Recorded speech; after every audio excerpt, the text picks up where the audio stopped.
Okay. 4 elites on the left.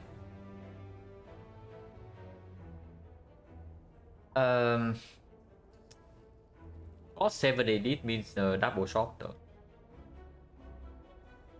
So highest possible value path in this deck is of course floor 6 elite into skipping this shot into 4 elite.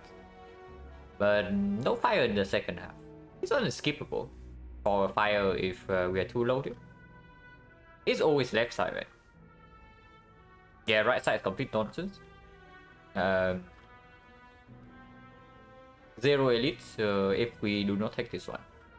And before I do that, I just take 4 elites on the left. So,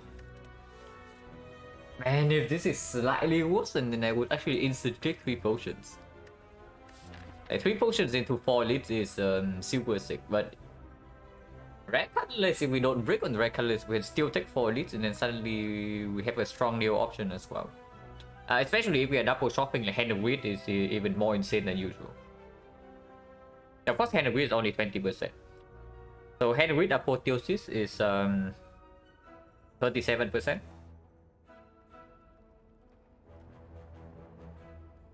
If it's not Hand of Greed and Apotheosis, yeah, if it's not Hand of Greed or Apotheosis, is it still safe?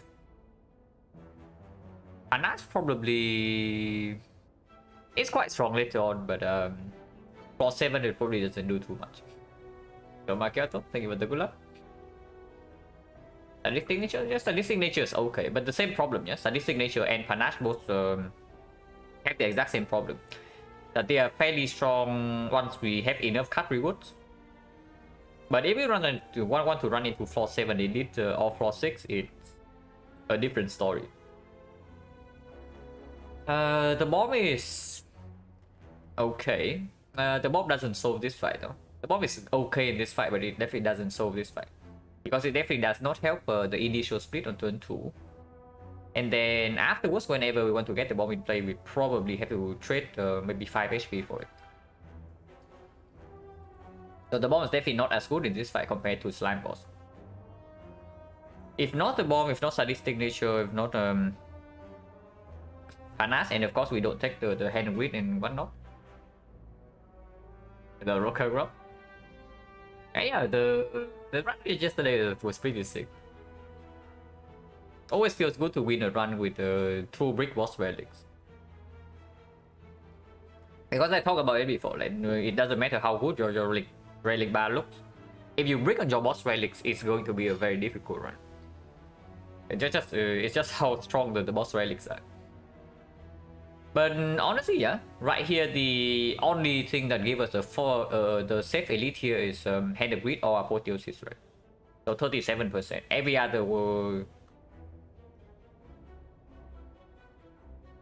other card might make us might force us to skip on elite, or we just straight up die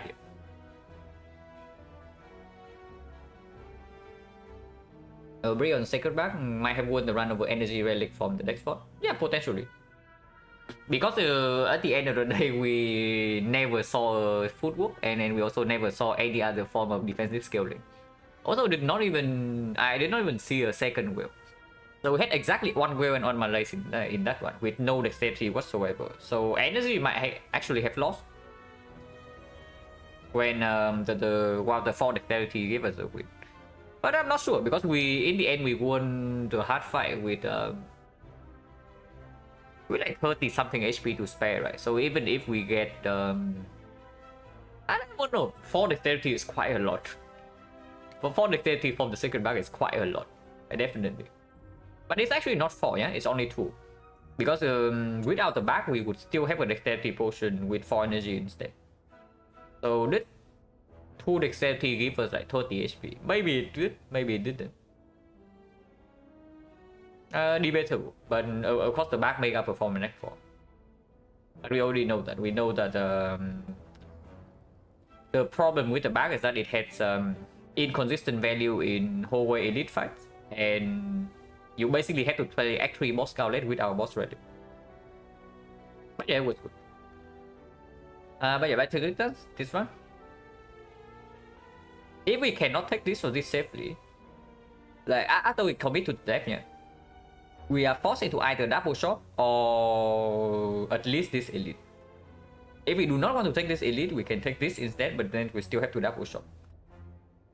Right side never happens. So this is one of the few equations. Normally you know like how high I value this bonus. You know like how high I value this bonus, especially when there's basically no downside. But this is one of the rare occasions, I think, and we just pick three random potions over it. Because of how the map layout works. And yeah, take 3 random potions, potentially double shot, but if we can get 4 elites out of the act, that's worth it.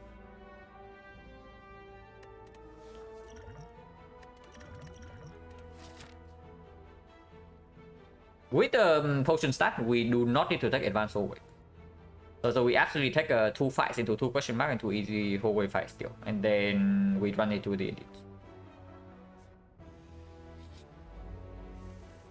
46 HP is all one.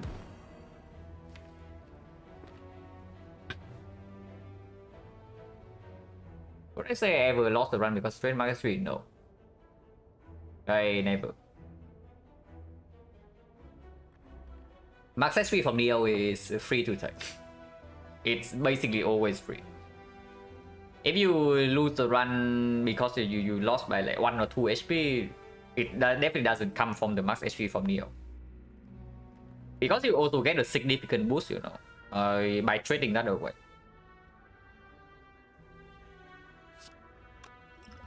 But yeah, I don't really potion in this fight.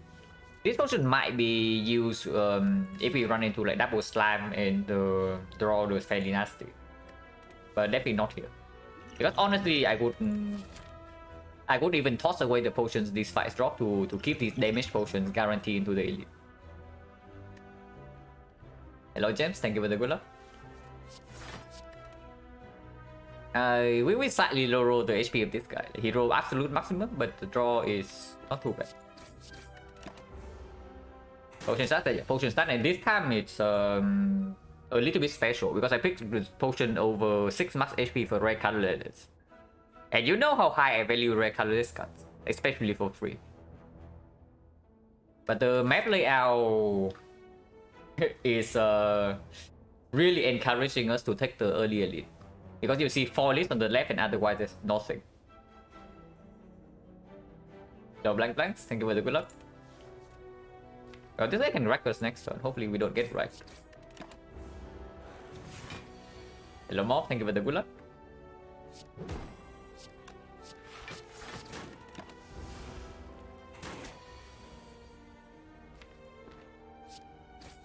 We can do this to kill right now, but we can still do it to kill next turn. And this guy's only having 16. So if we brick on the strike hand, we take too much damage. I can throw explosive away.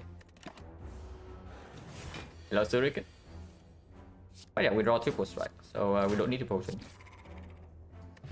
Block potion. Definitely deck a throw over nothing, even if it's a Guardian and deck sweep is okay. If we want to run into 4 elites, of course we pick this. Block potion versus explosive. Explosive is still better. Like, it is definitely better than block into the sentries. Into Lagavulin, they are roughly equal, I have to say. Actually, the block power is probably slightly better into Lagavulin, unless we have to heavy trade away our HP. Because block potion is basically giving us like slightly more than 2 energy, but explosive pot is not giving us 2 energy. Blashu, thank you very much for the prime sub and the 2 months. Appreciate it a lot. But yeah, into Lagavulin, the block potion is slightly better, and into the Nob it depends on the threshold, but usually I prefer to have a damage potion into the Nob over the block potion, because block potions means that we do not kill by turn 3. And then we take 8 on turn 2 into 24 on turn 3, and we block for 12, so we take 20. Depending on when the neutralize lines up, we probably take on average 16. And if we want to run into 4 elites, I don't want to take 16. So we probably don't even pick this up. So the potion change 30%. And yeah, if we low roll this fight, I'm willing to do this. But looks like we're fine.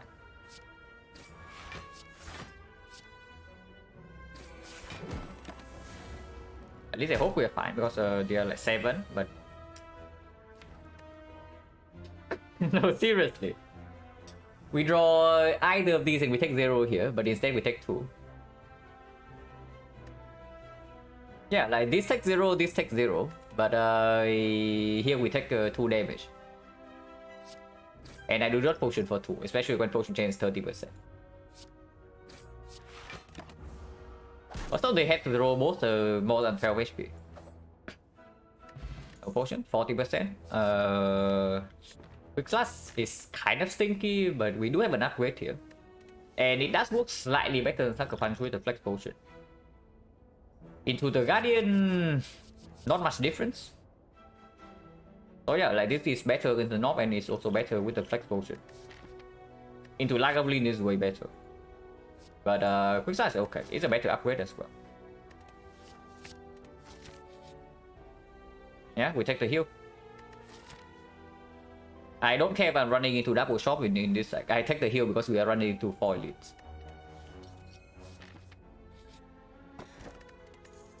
Ah. Got more gold before the shot.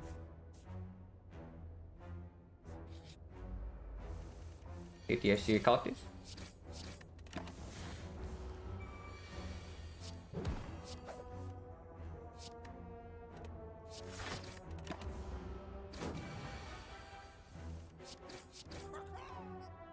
No potion, so 50%.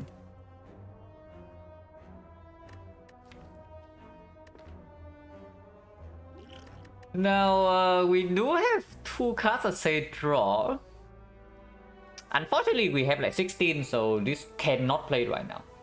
It's actually impossible for the finale to play, and we don't have liquid memories, we don't have swift potion, we don't have game dust brew.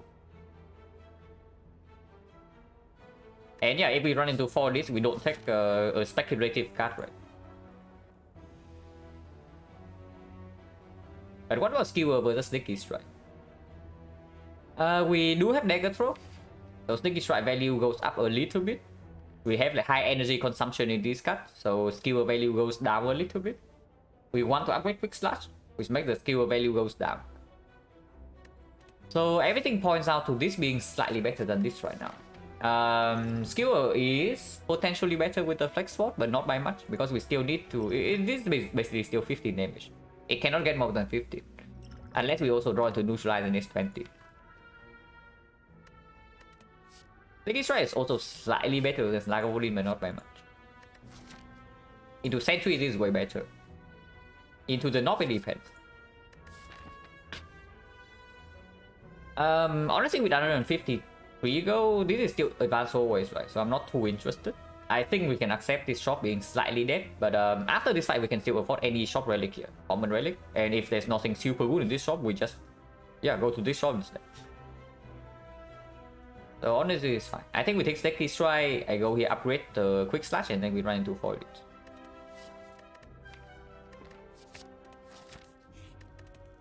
And yeah, Quick Slash upgrade for sure, like plus 4 damage and much easier to play than this.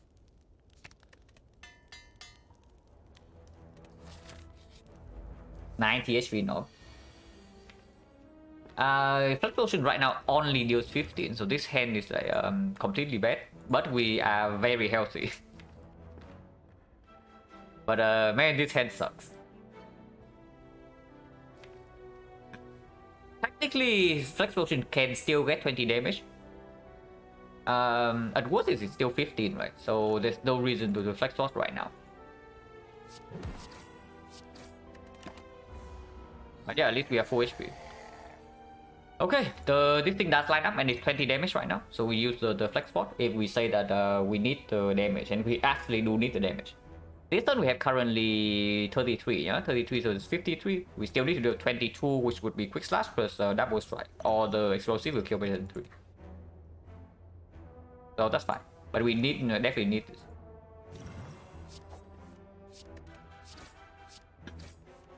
Oh my god, we draw into Old Strike. We need to draw 1 attack here for this thing to kill, but we do. So we get to preserve Explosive Port and take 8 damage. And yeah, Sneaky already outperformed the Skewer. Like, if this Sneaky Strike is the Skewer, we would not kill by this turn. So it has its own replay.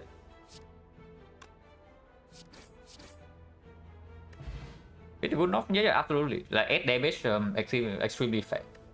And we also need the you also see 3 random potion start like give us this fight, right? Because without the flex spot, with the block potion, we just take 20. Yeah, we take 20 damage here with the block potion. And it's not even a guaranteed kill on turn 4. And worse, whatever, but attack potion is good. Potion chance 40%.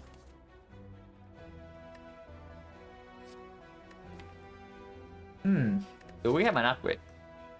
We do not.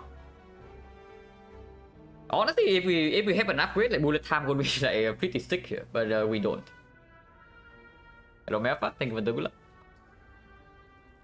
Bullet time is also not super good into the Guardian Eviscerate. I guess picking up Eviscerate does allow us to pick up maybe a Prepared. But we only get 1 upgrade in the end. It's pretty nice though, because we do have dagger throw in the deck already. And against the Lagavulin, we always have 4 energy on the opening turn. Unless we draw like a very good turn 1 hand. So either we have a very sick open, or we have 4 energy, which definitely means this is slightly better. And against the sentries, we have this. It's okay. It's not actual scaling damage for the Guardian though. Before we see a prepare or something, and our block density is complete crap. Like exact same sudden, but yeah. Negative thing is right. Do I take a bit? Yeah. It's really difficult.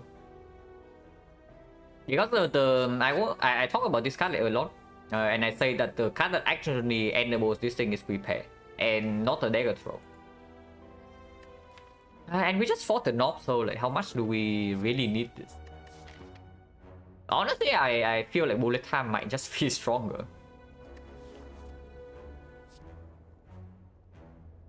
Because with the bullet time we can pick up Acro. We can pick up Acro to enable Sticky Strike, and Acro is decent into the Guardian. You can pick up Backflip, and it's instantly enable Snake Pick. And with the Sticky Strike in the deck, we are already somewhat okay with the Snake with the other war as well. Yeah, bullet time for potential Snake Eye. It's not just for potential Snake Eye, it's for potential Pyramid. And we don't need this at the moment, we just fought the knob. Against Lagavulin, this performs as well. And against Sentries, we have this. Against the Guardian, these two are probably comparable. But bullet time does also allow us to pick up more expensive cards, like for example, Alex Field.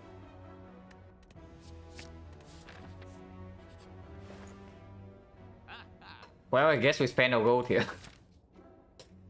I was hoping that this shop is like not so good and there's like something super good in this shop, so that we get one bad shop out of the way and then we buy some of the good thing here. But already we buy. We say boss relic with best fight with a gentle. Yeah. Unfortunately, that's not how it works.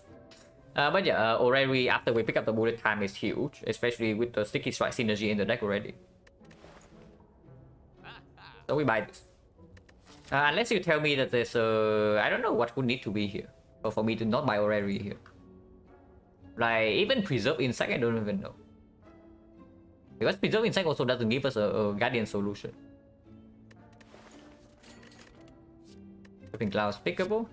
They can Sticky Strikes okay, Pissing Waves okay. And this already sucks. Okay, we are so if we pick this up, yeah, and we see Snecko, we win. Just like if you have 2 bullet times in your deck in deck 1 and then you see Snecko, you just win. But of course this thing is negative right now, so we probably don't add it to our deck. Man, this already sucks.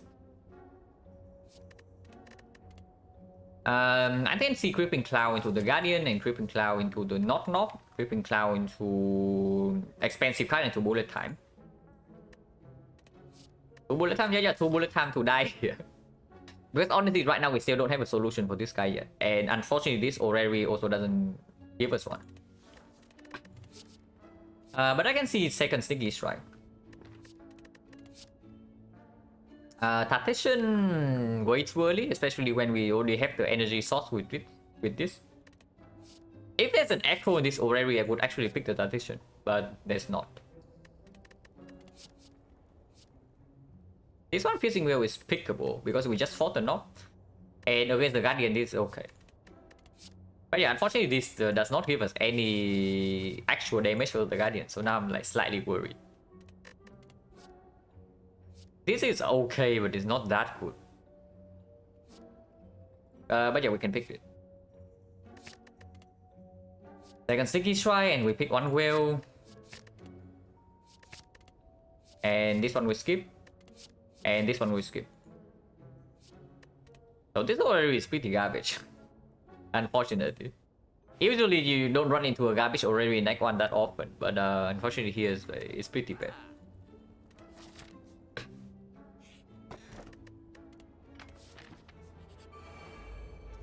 But yeah.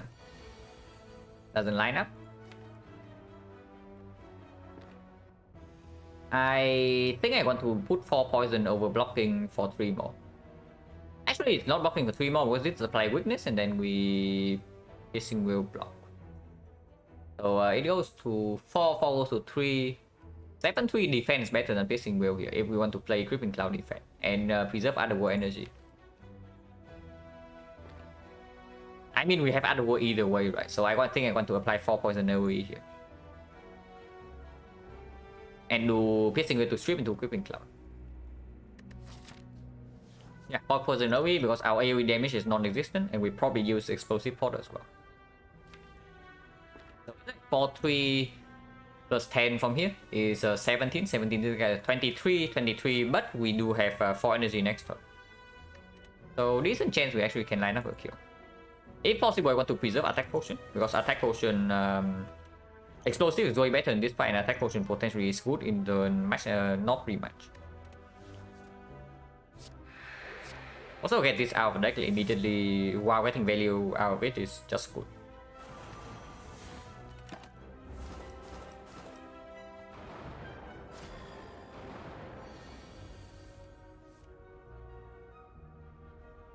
Bulletin still first upgrade? No.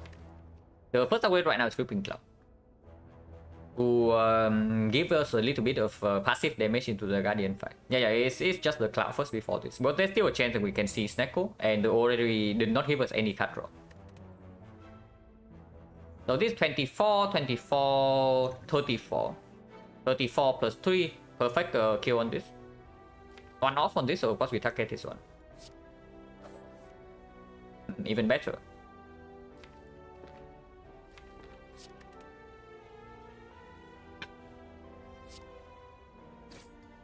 We can preserve Explosive Pot here, but that's probably stupid. Next time we have full block against this. So we probably quick slash this guy and try to kill him over 3 turns. In 3 turns is at 3, 2, 1, 6 poison, 18. So we need to do 20 over 2 turns. It's actually only 10. Yeah, easily doable. Health damage is perfect, but I want to use Explosive here. Potion chance right now is 40, right? 1, 2, 3, 4. Yeah, 4 fights, 2 potions, so 40%. Actually, very good draw.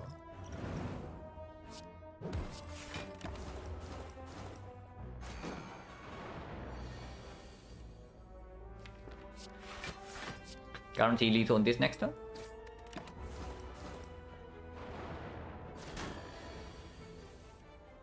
Epic Hand.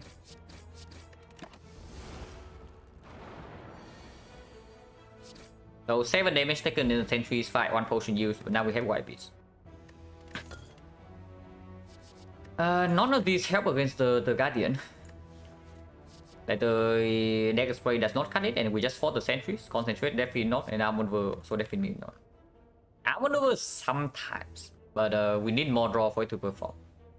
But hopefully White Beast can give us a freaking Guardian solution. We get like 3 more potions here. And I double shot, I run into Elite Wear and double shot.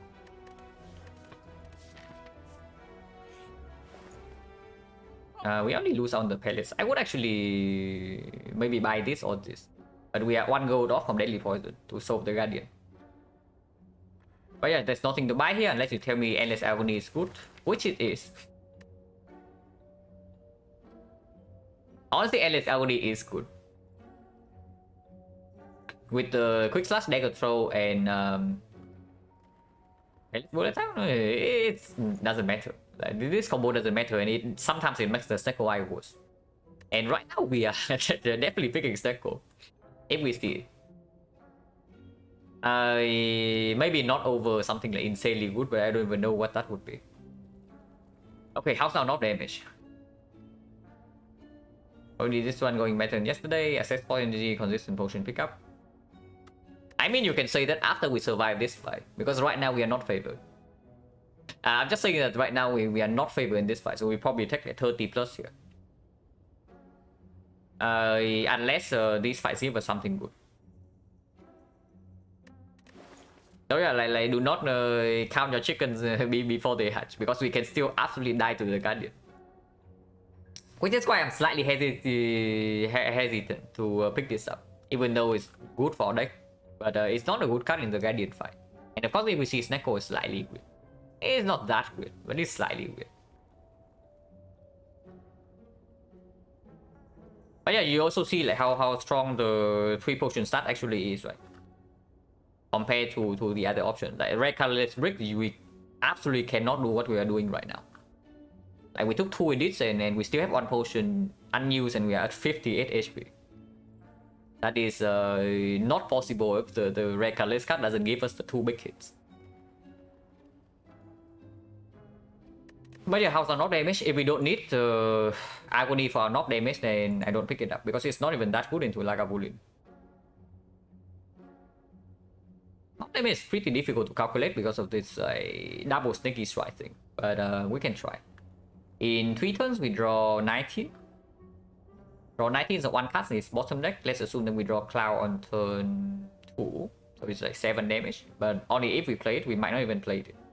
But if we draw Cloud on turn 2, we can also take the turn 3 hit. It's not a problem. And we always can use it with the White Beast. So 1, 2, 3, 4, 5, 6, 7, 8, 9, 10, 11, 12, 13. 13, but we assume one of these line up, so it's like 11. 11, sometimes this lines up and sometimes we can have this as well. So maybe we minus 2 strike only, instead of 3 like usual. So this is 18. 18, 30, 30, 39, 39, 63, 63, 70, 70, 76. 76 plus this is 8 or 9. So it does not actually kill the knob, unless this potion is slightly high rolls. Or if we line up double sneaky strike.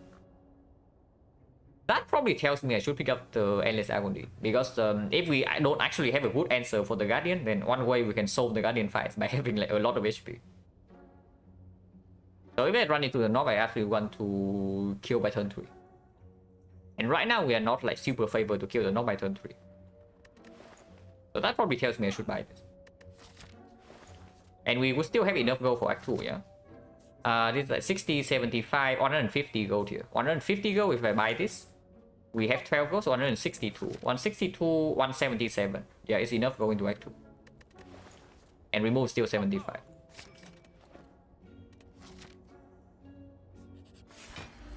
Not even knock. Ooh, but this hand is pretty spicy. If possible, I want to open with like Creeping Cloud, but this hand is... This hand's pretty good, I have to say. Like, we can open with 36 damage here.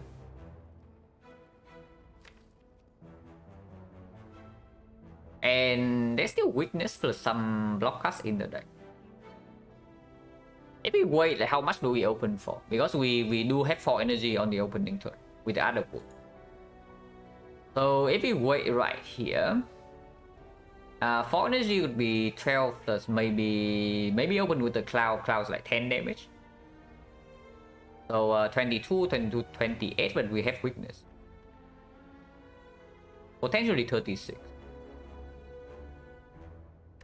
Also waiting here redraws into these things, and I do want to redraw into the double sneaky.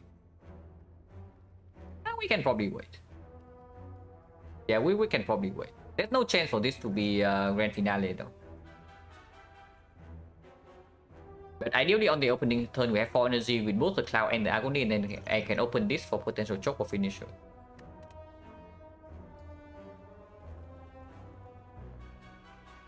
Oh yeah, we can probably wait here.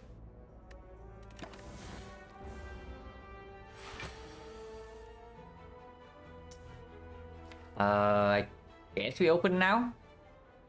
And attack potion doesn't come this turn. Because choke and finisher potentially better next turn when we draw into the Agony, and of course if this is dash is also way better next turn. Unfortunately we draw into like all the block cards. But we do have guarantee weakness for Psycho.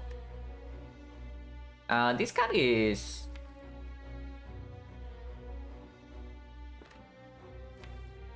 honestly not positive, right? Yeah, it's not positive in the redraw, because next turn we know that we draw, like over the next 2 turns we draw this +3. And then on the off turn I absolutely do not want to draw block cards. So I can exhaust this right now, even though it's like slightly more effective after the debuff.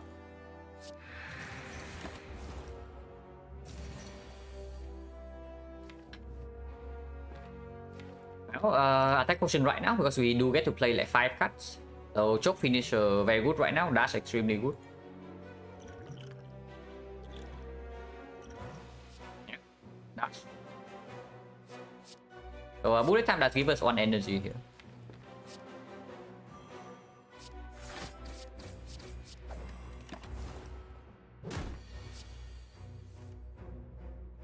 No energy here though.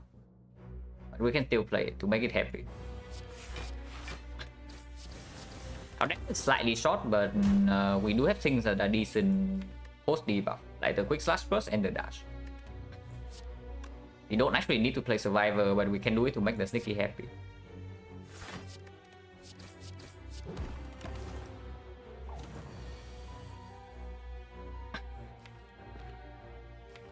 This deals more damage, but this does open up potential lethal with sneaky strike 1 out of 4. If we fail, we still have 9 damage, so it's guaranteed lethal next turn. Or I can just play dash defense, take 9 damage. Dash defense take 9 goes to 16, 16, this is 10, this is 4, so that's not enough. We got 2 damage off next turn. Yeah, which means I should always play dagger throw here for 1 out of 4 lethal this turn. We did not hit. So there's no draw that can be lethal here, so I play dash and have lethal next turn. We take turn. Okay, we're happy that we're win, yeah. Attack potion refund. Smiling mask not super good because we have not removed a single card yet. None of these solve the Guardian. Predator is good with the bullet time. I mean, I guess if we can try to brute force the Guardian, like we rest before this, and we brute force the Guardian with the bullet time and high cost cards. And yeah, I guess we can do that, because this is also good against potential knock rematch here. This is better against the knock, but it's like pretty garbage into the Guardian, and I do think the Guardian is the scarier fight right now. Also, if we are Snecko, then Predator is way better.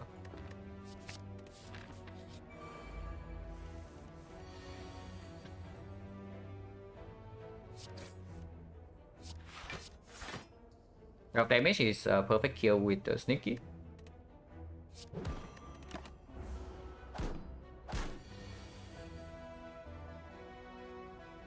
But even the draw is like this guy never attack next turn, so I think with this draw then the play is just cloud effect.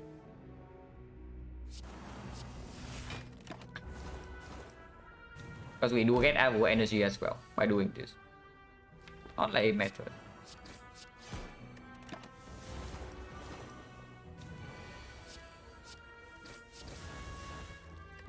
Let's spot. Violet plans, I guess it's good against the Guardian. Also very good with the bullet time. Potential not pretty much a little bit good, but we do have 2 potions with the White Beast.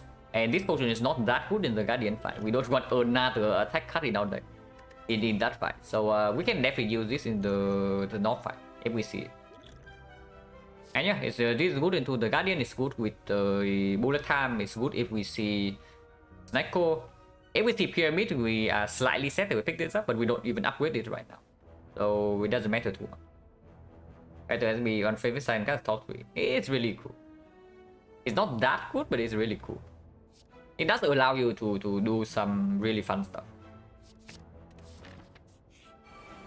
Not even the knock. They roll very high HP though. I think this potion is better for the Guardian. So probably start with attack potion. Because attack potion right now also quite nice. If we see a second stinky strike, that gives us 2 energy to even play the 12 more damage. But the usual choke finisher dash and whatnot, like dagger throw, also means that we might not even have to play survivor. Also be this. And yeah, that dice is better than unload.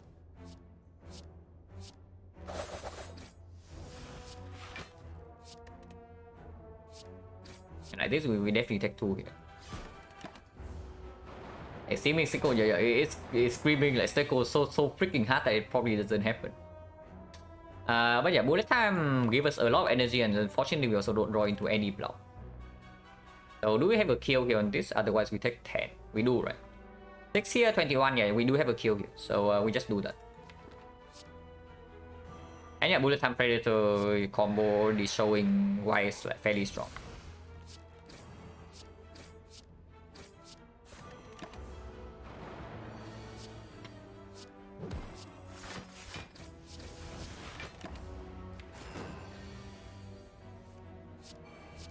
But yeah, like 2 damage sentry strike.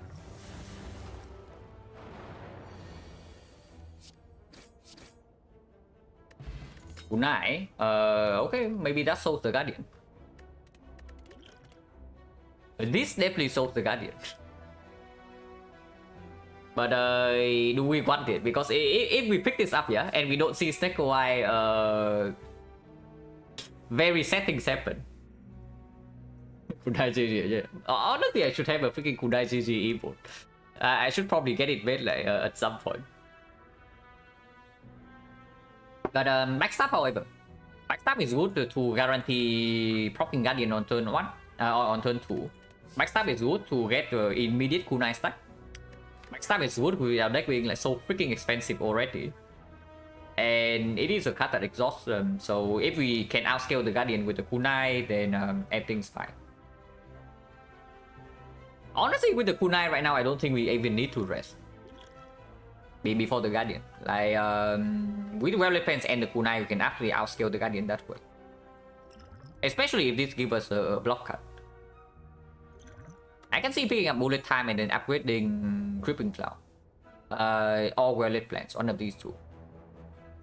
But it's probably still the Cloud. In case we see Pyramid after this. If we see Fusion Hammer, these two are actually comparable. Like, of course, you want Webless Plans upgraded for the late game. But even with Fusion Hammer, having this upgraded is quite good because it does allow you to instantly pick a Catalyst. Even because like with Fusion Hammer, yeah, if you only have this, like even if Catalyst Plus is offered, you cannot really click that.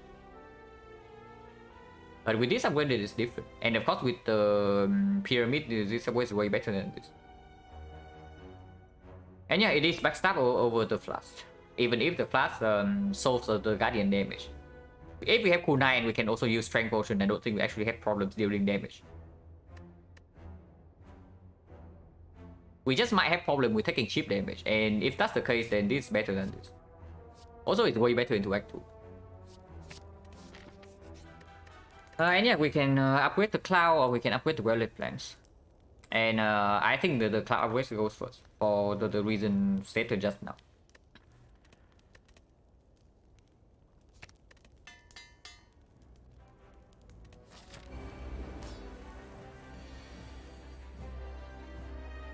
This hand is weird. This hand is definitely weird.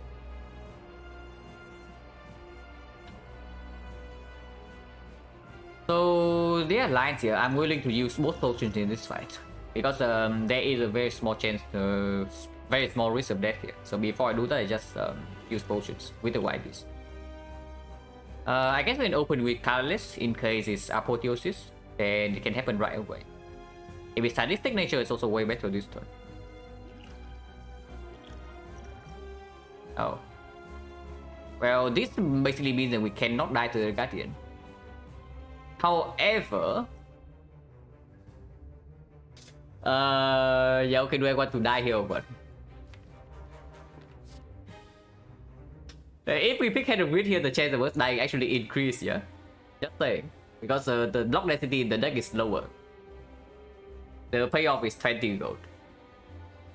Yeah, no way, right? There's absolutely no way. Honestly, I don't even know whether it's good instinct over secret technique, because secret technique right now can also pull the bullet time, and bullet time on this hand is pretty sick. It gives us 1 kunai stack instantly, and we also get to deploy poison weakness while also playing Violet Plans. I think this is actually phenomenal. And honestly, if we get kunai stack on turn 1 and also force a split, we do not need a higher block density with Violet Plans in play. Yeah, it's actually just secret technique. And no, it's actually not Hand of Grid. I think this start is strong enough that we do not reach for this goal, when we already have a small chance to die here.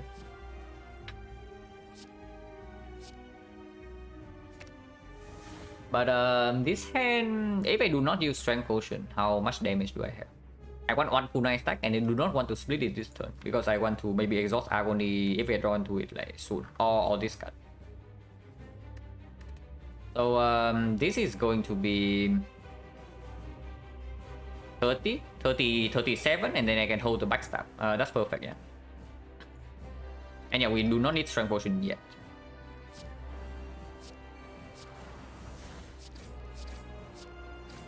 And yeah, 1 kunai stack turn 1, and we can hold backstab for next turn for potentially a second stack.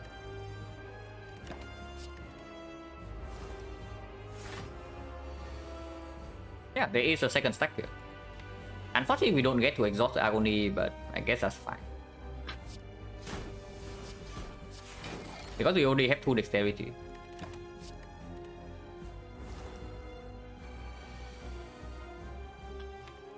This is basically full block next turn, yeah?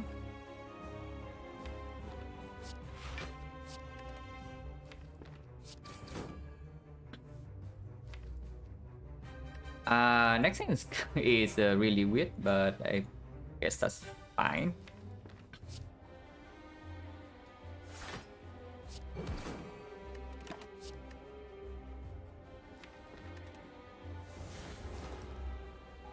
If we draw a wood block card here, we can also exhaust this, but I guess we do not.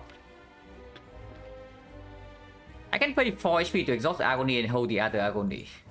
But I do think I want to hold Dagger Throw instead, with the potential double Sneaky Strike coming up. So Piercing Veil right here, take 4, and then we see what happens next. And that's the only state in the deck, but we do have the other war energy for Dagger Throw next turn.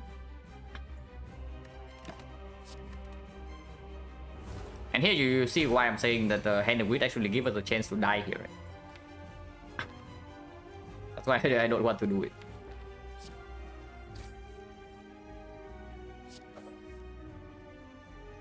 No need for bullet time. Also no need for this.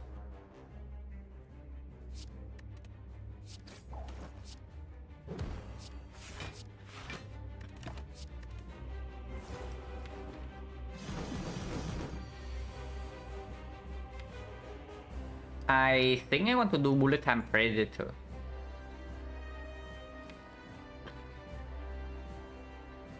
So we can play a strike here and end turn over getting another kunai stack.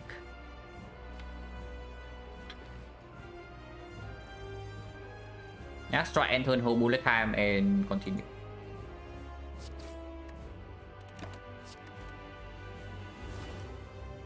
So poison from Cloud is gone already, but we don't really care.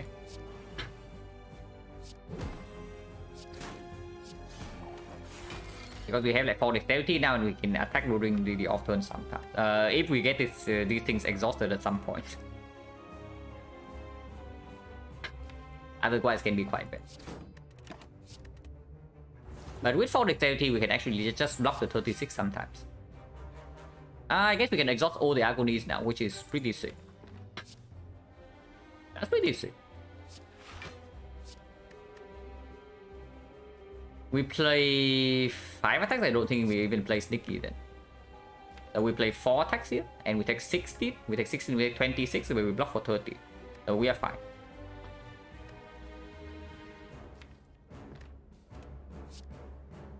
And even do this first to get another kunai stack. Okay, Oragon is exhausted, and we can easily block 36 now. Even if we have to face that. Like 6.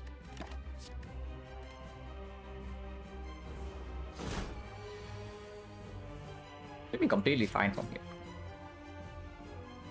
Get kunai stack and then double block is full block. Wait, we only have 1 energy. Okay, never mind, minus 9. 9 is a little bit more than none, but we probably still have no chance of dying here. Okay, I definitely should slow down a little bit in a fight like this. 21, and then 24. Yeah, we have guaranteed split next turn. So the line is just Predator Strike, whole bullet time.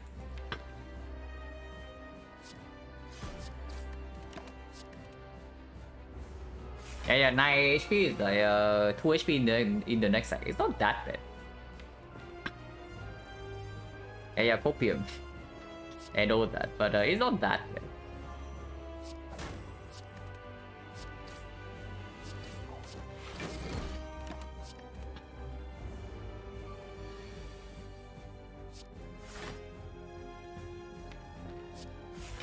We have guarantee block next turn, so we can always block into Predator, so we can strike here. And hold the Predator. Okay, we just pretend that we draw slightly badly in this fight, and I lost 9 HP, like, cannot be prevented.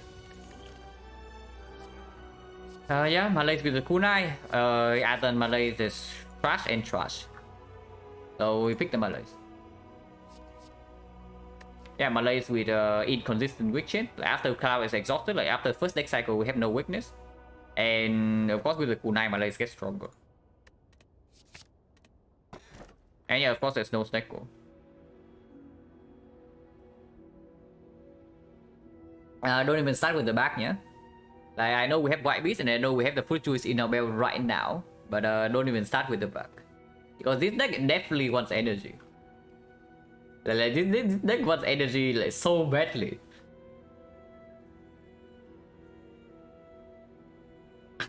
Yeah, misplay. We should have seen Steko here. Like a better player would see Steko. But here you can see like how strong the 3 random potion is.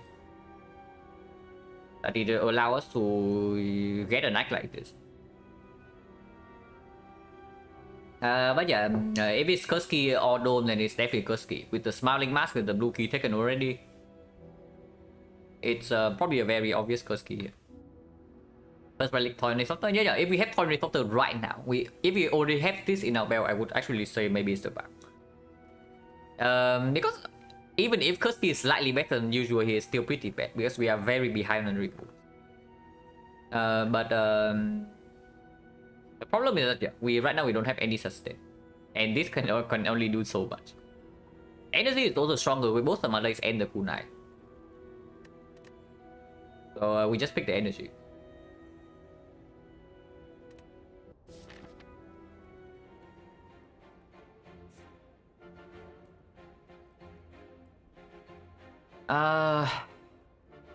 Right side to Burning Elite into late shop is okay because we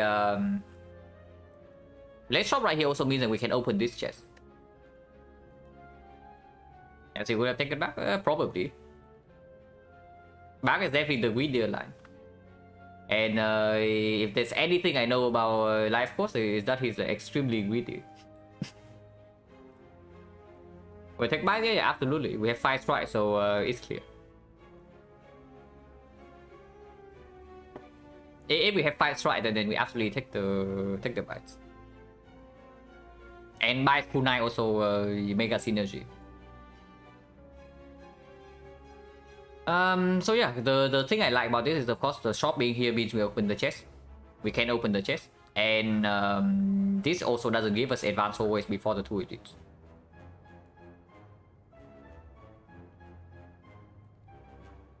Also, of course, it gives us the maximum amount of elites in the act while also getting the burning elite out of the way for us to open the act 3 chest as well, if we want to. And that's pretty good. Otherwise, the maximum we can get out of this act is 2 elites. And if we want this elite, we also do not get a shop after the chest.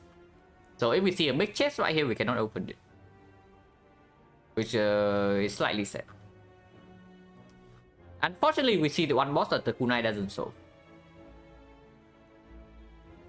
If this is the champ is already dead. If this is the automaton is also already dead. But unfortunately, collector doesn't get solved by kunai. Unless we also see maybe the turnip. If we see turnip, I can see the kunai can solve this fight. Accent, I have Chinese? No, I'm Vietnamese. But if I have an accent, maybe it's like slightly Singaporean. Because I did live in Singapore for 10 years. But yeah, we can always go here and decide.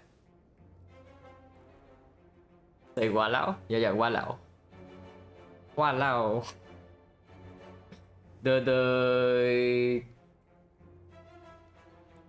It's pretty good, yeah. Because normally when you live in Singapore for too long, you just catch on to like all the line, lane, and whatnot. But I never got that.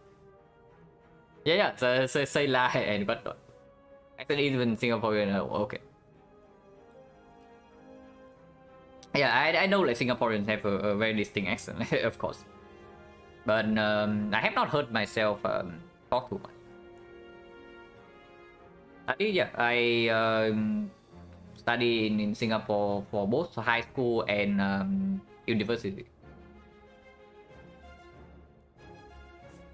But yeah, we go here and then decide. Probably we commit to the right path. But energy doesn't actually play here, but that's fine. We can down the middle, and of course we do that.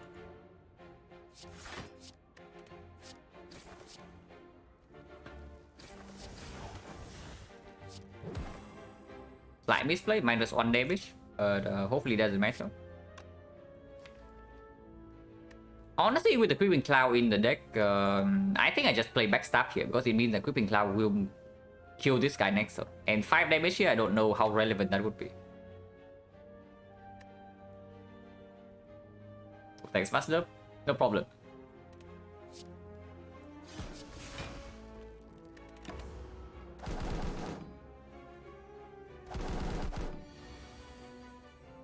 Kind of cringe, but here you see like 4 energy can maybe bail us out of this garbage. Maybe. It gave us nothing. So this guy decided to swoop instead of buff or multi-hit, so we have to take 8 damage here. But yeah, of course, 4 energy also allows us to pick up any card draw. And card draw is definitely what we need.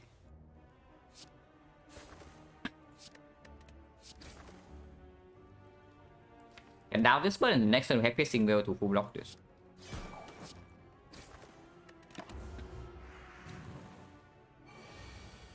Even Lost Train talk about something that's not the latest fight.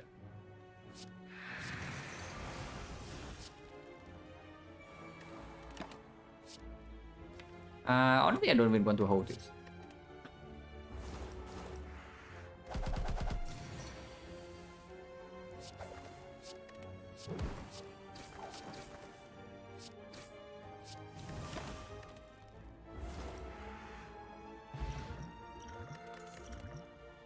Blade Dance Kunai and unavoided garbage like seems clear. We pick Blade Dance here.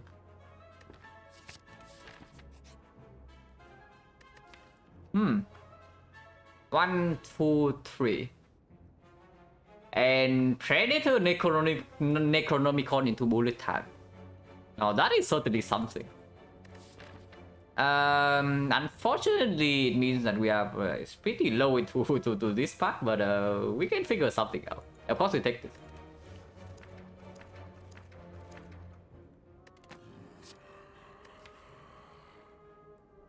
Yeah, it's happening, guys. It is happening. So now we want to dash. Like dash is super mega premium now because we have both the kunai and the Necronomicon. Holy crap, is good. And another predator also super sick. I do not think we pick another sticky strike, yeah. Yeah, of course, Acro right now like super premium. Yeah, that is insane. That is insane. Predator is super sick, but I do not think we pick another sticky strike. What about auto shuriken? Yeah. Before I want to see shuriken, I probably want to see sustain. We don't have the we don't really have cow game or anything, so this is safe to play. And we can definitely refill potion before this if this potion drop is something bad. Attack potion doesn't give us anything here. I probably should play 3 attacks first, so that any block from the distilled gas also gets more effective. I run only thing carry was Necro Dash. Yeah, Necro Dash can definitely single-handedly carry a run. In the run, I don't know about Seeded because we can still definitely die along this path. Like, do not underestimate this path. And it's not like the other paths are easier. And yeah, we also need to see more cards with the Necro. If it's cycle after this cycle, will be fun, dude. It would still be very good. It would still be very good. Like, because we have 4 energy, yeah. So we can even play a 2-cost attack first, and then we play bullet time, and then play the whole hand. It's still like very, very strong. But yeah, we play 3 attacks first, and then we need still chaos. Now epic. Man, this potion sucks. Neko also works, yeah, Neko works with kunai, which is why I'm saying that dash is so freaking good. Because it already blocks twice with this, and it also basically gives us a stack. I mean, we're not even taking that much damage here, but it's still quite sad. Like, we take 2. But could have taken 0 like easily. This is full block. And do I want energy or do I want more cards? If I play double predator, I cannot play sticky strike. But honestly, that doesn't change anything. But I still want to do this.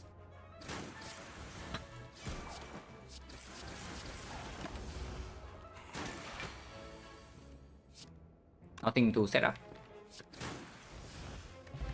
The bronze kind of sucks. Block when they go plus with the kunai. Yeah, I mean, don't mind if I do. Not quite the dash, but okay, this is worse than dash in it every way. Because normally this thing at least give you like 2 stack for the kunai, but the dash also gets 2 stack. Yeah, the dash also gets 2 stack. So this is basically the worst dash. Okay, do we overextend it and die to the burning elite, or do we pivot? Pivoting is just bad, right? There's only advanced ways here, no question mark. We don't get to use smiling mask, and of course no free pathing actually. And honestly, even after we go to the shop, we can still pivot if the shop is bad enough. Wow. Yeah, no. Oh, this shop sucks. The shop actually sucks. The only thing that's actually worth my gold here is the card remove. I do not think I buy another Sticky Strike. But I can see maybe replacing Liquid Bronze with a more useful potion. Because honestly, the only thing we are scared of right now is immediate death.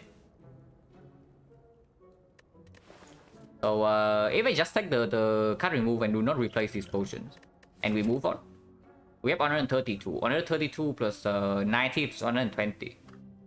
So we have like 250 by this shop, which is enough to do anything. Okay, not anything, but we can still take remove into a relic. If I buy this right here, we have 170. If I buy this, we have 180. So if we want to buy a relic in the next shop, we cannot take card remove with the smiling mask. But if we see bites here, we don't even have something to remove. So I don't mind it. I don't mind just removing and buying block potion over taunts. Because against most stabbing, we already have malaise. So this taunt potion is not needed. And block potion is way better for slavers. Metallized slaver, there you go. But yeah, can't remove block potion, yeah. I do not buy blur. Even like blur for free, I don't know if I take or not. Not now. Blur plus I would take. And actually blur I would take, but not now. Even if we can see buys and we actually take buys, it's still strike remove. Especially with the kunai right now.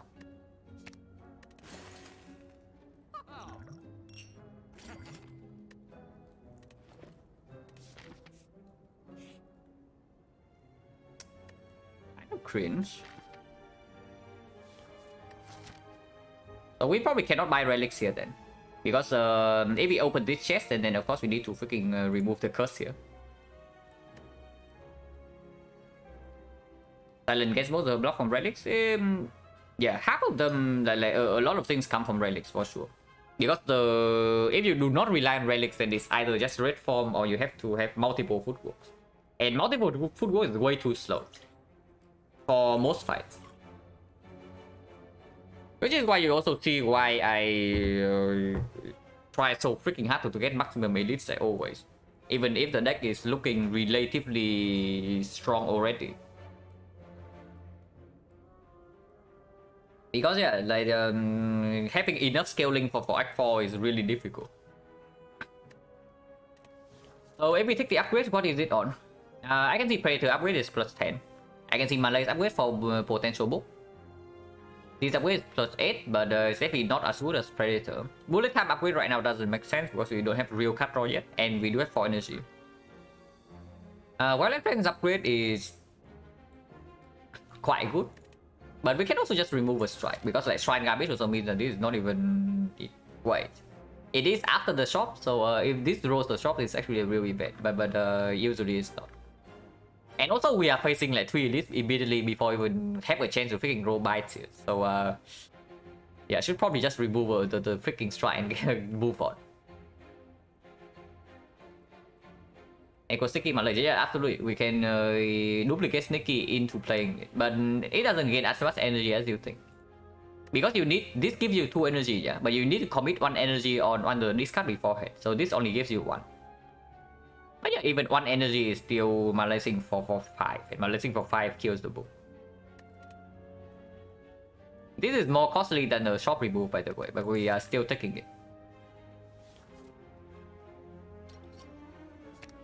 Because it does make us stronger. And we need to be stronger. Unfortunately, we do not line up any discard. Okay, we are definitely popping some potions here, but the question is which one and whether it's both or not. So I think this is clear and I think this is clear. So that is already... We have 2 dexterity only, so this block for 7 and we take 7 damage, get 1 wound. Or we just pop block potion this turn and full block.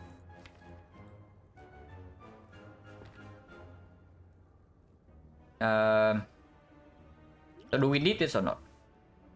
We probably always open with block potion here, but whether we need this is a different story.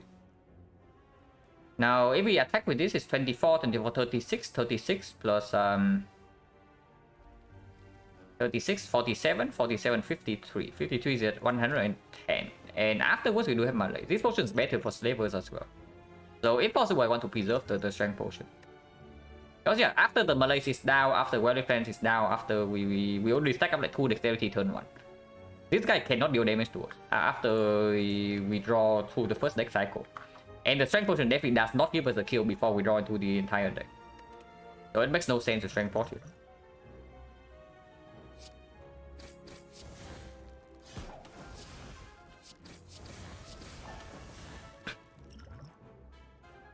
I do not want a single wound.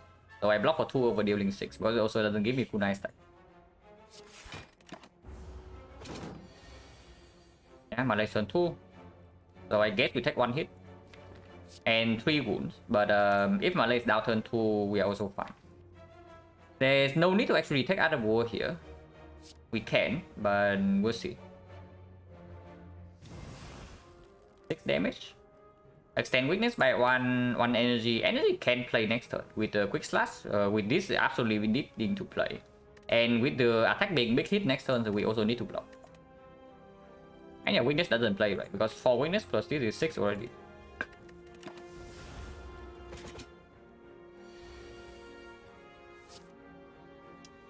This hand sucks. You have not run into well-lit plans. And next turn we need to block for 8. Maybe Piercing will full block. This is full block. This is full block. I do not want to redraw to Agonis. And we don't need energy next turn, so can break the other wall. Yeah, this is 10 and we can block.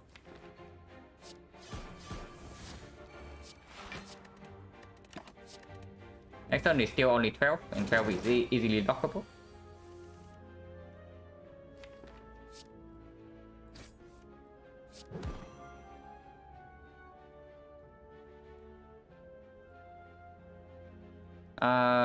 Can use Piercing Will to block, but maybe we don't even kill 2 turns from now. So maybe I want to keep Piercing Will. But next turn we need to... No. Next turn we need to block the big hit.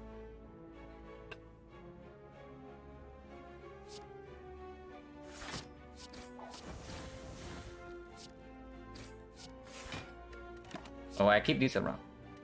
And we kill over 2 anyway.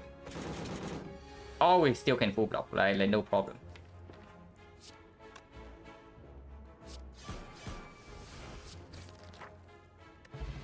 A fish. After image. Second golden angle is slightly good. After image is very good with this.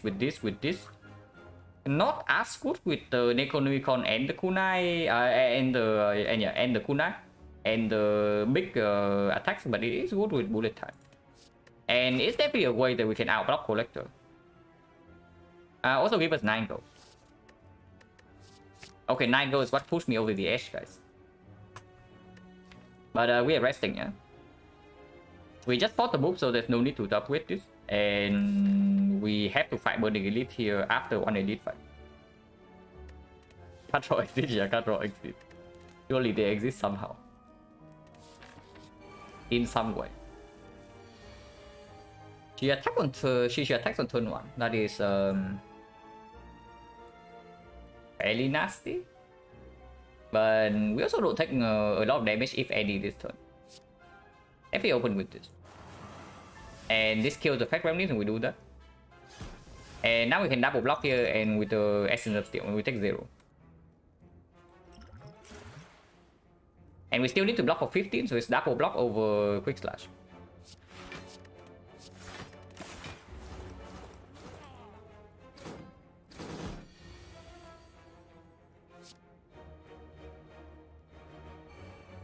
We do get a Kunai stack and does extend, we extend weakness on her as well.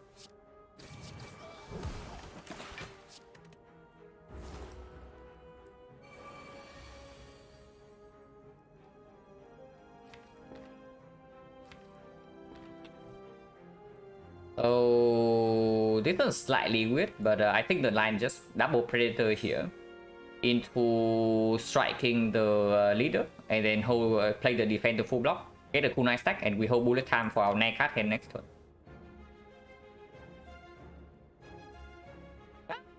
This 9 card is not even strong though. Okay, looking at this fight, I know what is the upgrade target. We actually upgrade the well-lit plans. If we can do it here. Yeah, like we don't even need the bullet time for this 9 card hand. If anything, I probably want to hold even the Sticky Strike to do like Degathrow into Sticky Strike and then we malaise, we do a big malaise on the leader.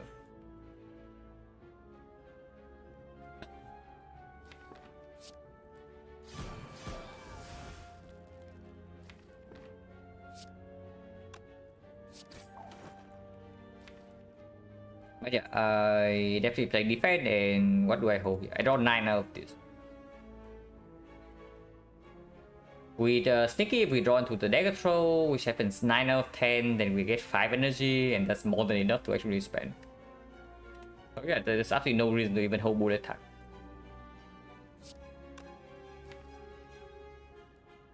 Even if we don't malaise next turn, we still do not need the bullet attack to block even if she attacks.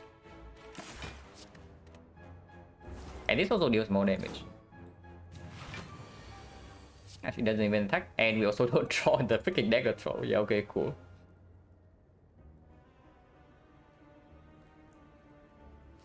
That's slightly awkward, but I guess we can still malaise into keeping Sticky Strike. We did deal 32 here though. Maybe we play Sticky right now then. It is 12, 16, 24, 30, so it's not quite enough to kill this. And then we get like slightly overwhelmed. If possible, I really want to give Strength Potion though, for potential Slaver fight here. But this fight is looking weird. It's definitely looking weird every minute.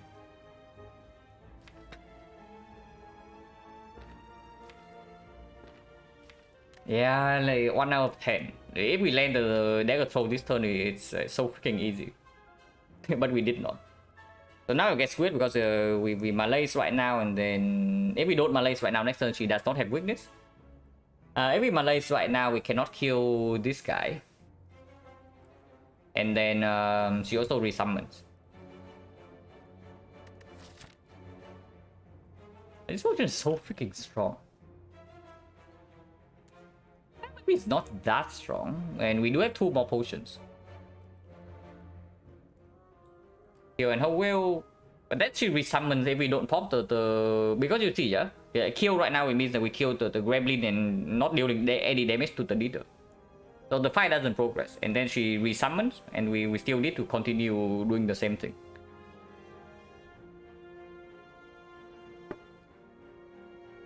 And the fight doesn't progress, she just gets stronger. We also do get stronger, but we can break because Weapon is not upgraded. And yeah, we get like 2 more potions. We get 2 more potions. At least one more relic, potentially 2. And with slavers, if we can line up like Necronomicon on one slaver, we kill one of them immediately, and then the fight's under control. Against the book, we have this. It's probably okay to pop this now that this fight is going slightly badly like this.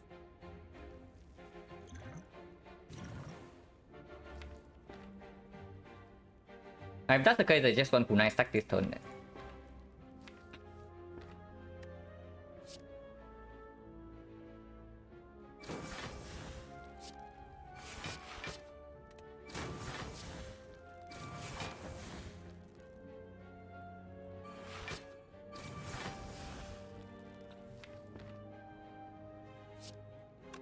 Yeah, like you see right here, even with the strength potion, we don't even progress this fight.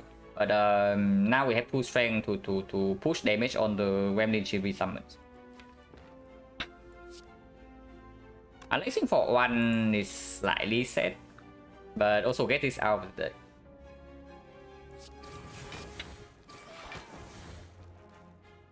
Right, no, I know strike deals 8, but I want to malaise right now.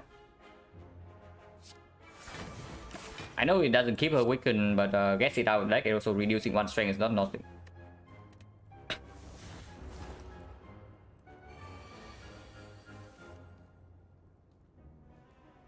And yeah, you see strength potion right here allow us to kill this while still looping the predator, yeah.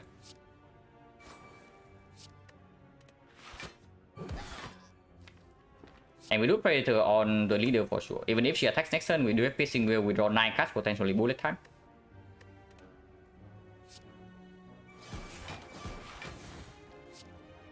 This can go... Honestly, it doesn't need to go here. We don't care about the shield gremlin.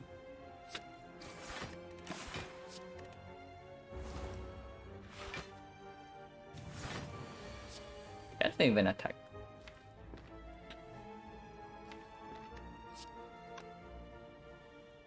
Okay, maybe here, do we care about shield gremlin still? We don't. Yeah, we don't.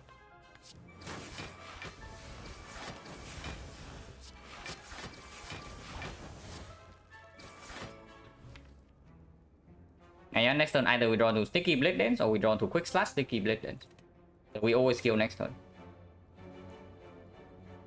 Win that bell back? Yeah, we won the free energy back run.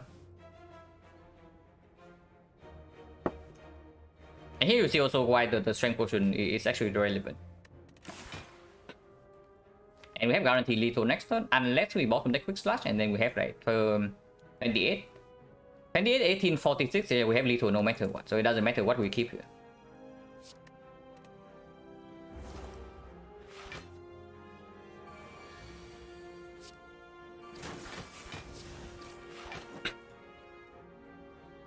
But yeah, if the leader fight is looking messy, I'm slightly worried about Collector.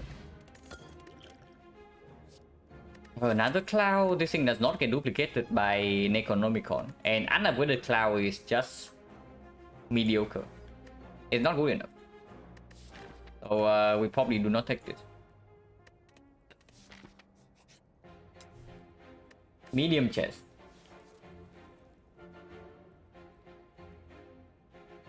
Small chest I always skip, yeah, but medium chest with the smiling mask. And also don't forget, opening every single chest gives us 9 gold. So that is also something. So removing only costs 41 and not 50.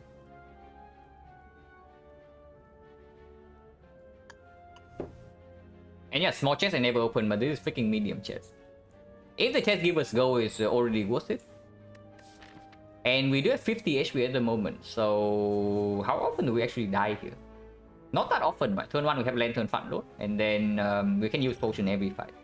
So advanced always probably costs us maybe 15 HP over 2, and then we still have like 35 here with 2 potions.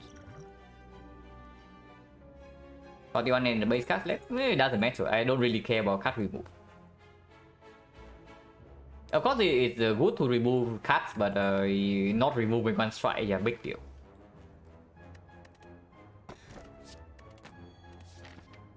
Gem, it's not very good, but it's also not super bad. And this is absolutely giving us immediate power, yeah.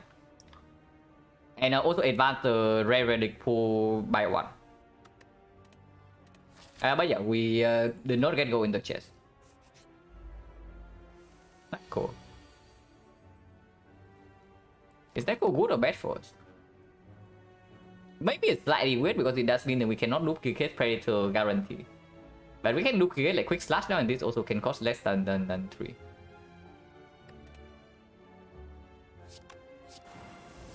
We can take out of war right now and end turn, but I think I want to deal damage and get kunai. Snake demo, no, it's way quicker than Snake Eye. Like drawing 5 cards and drawing 7 is a massive difference. Because it means that this card is not even strong if you draw into it. But with the Snake Eye, it's going to be strong no matter what. So it is a big difference. Also, we have failed.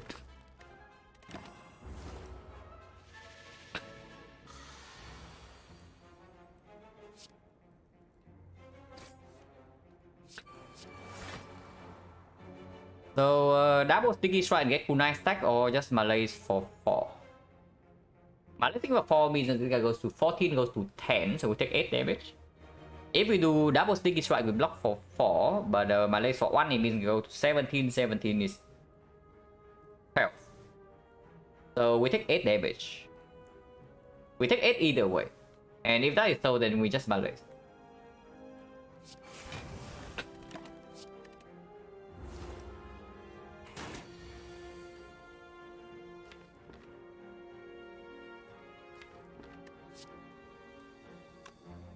We keep the bullet time, yeah. And this will be good this turn.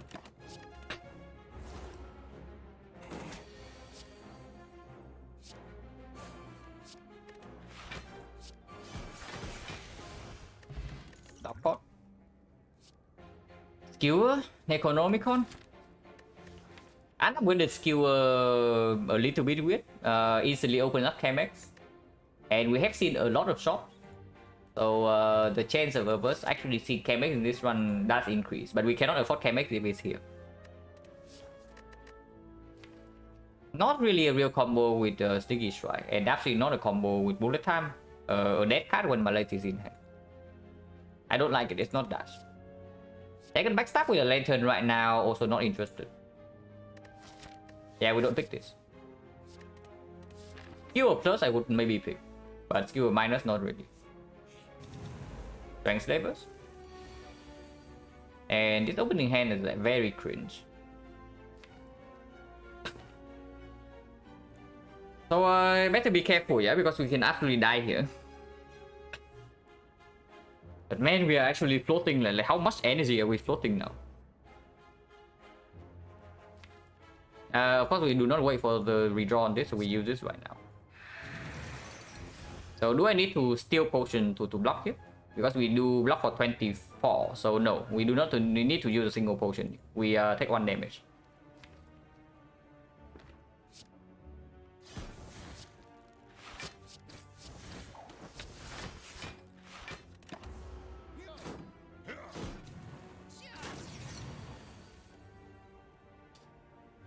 Okay, maybe the chamber can be killing us. Maybe. Oh, that's bad. That is exceptionally bad. We have not drawn enough damage to kill the slaver by turn 2, so we are vulnerable now. And yeah, like all the good cards at the bottom. Like actually true, like all the good cards at the bottom. And this fight doesn't this fight doesn't like give you like a lot of time.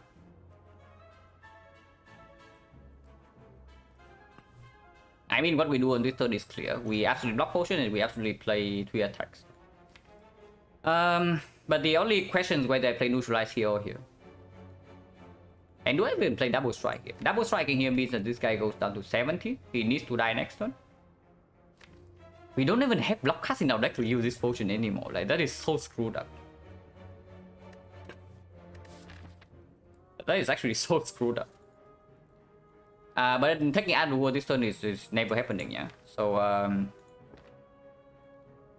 okay, this is clear. We use this immediately. Currently facing 27. 27 do this, we face 23. Double strike here puts this to 17.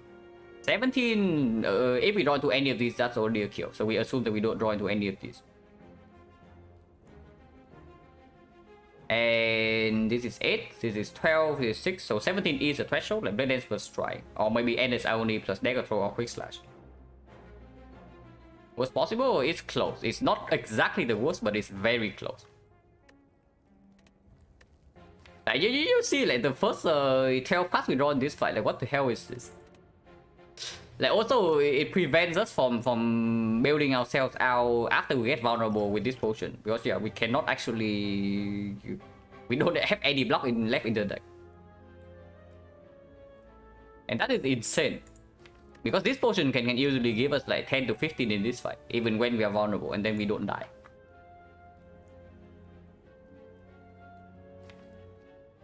But yeah, I think we need to save every single HP here.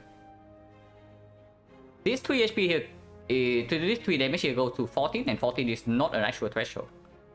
The only threshold with 14 would be Strike Dagger Throw, or Endless Irony Strike. But it only saves 1 HP, right? Because our weakness here puts this to 9 and puts it to 12. So it blocks 3 here and blocks 4 here. And it does prevent an insanely awful draw next turn. So yeah, we play all 3 attacks on this.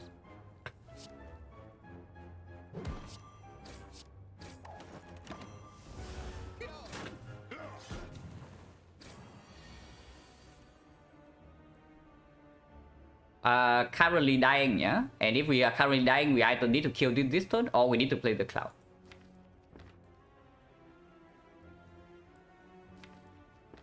And this guy throws a freaking net. So I cannot actually play Predator this turn.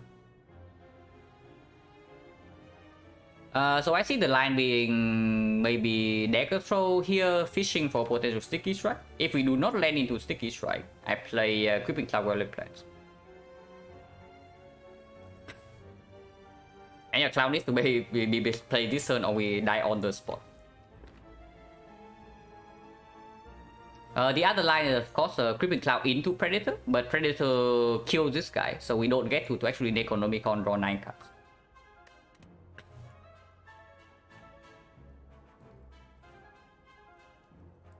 So yeah, it's just deck control here and NC.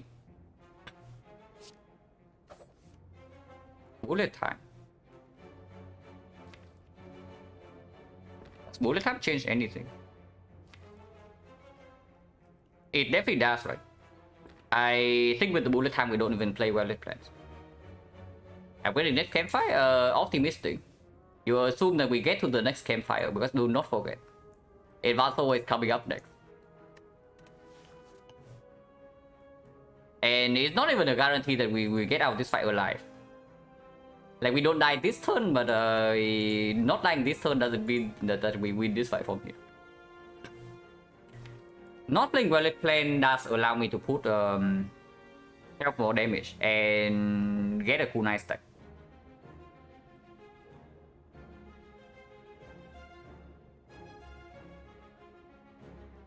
Honestly, that has to be good, right? Because this guy needs to die next turn as well.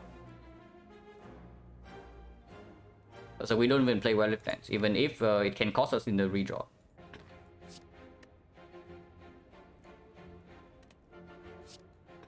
Yeah, no Necronomicon prop with this, but I don't care. We go to 6. This guy is already dead, so we put the damage here.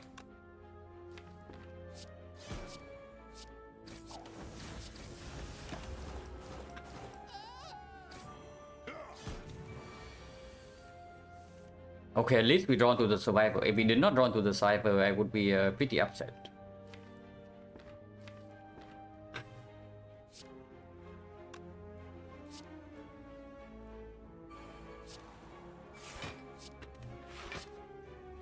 This overkills, and we don't want to overkill.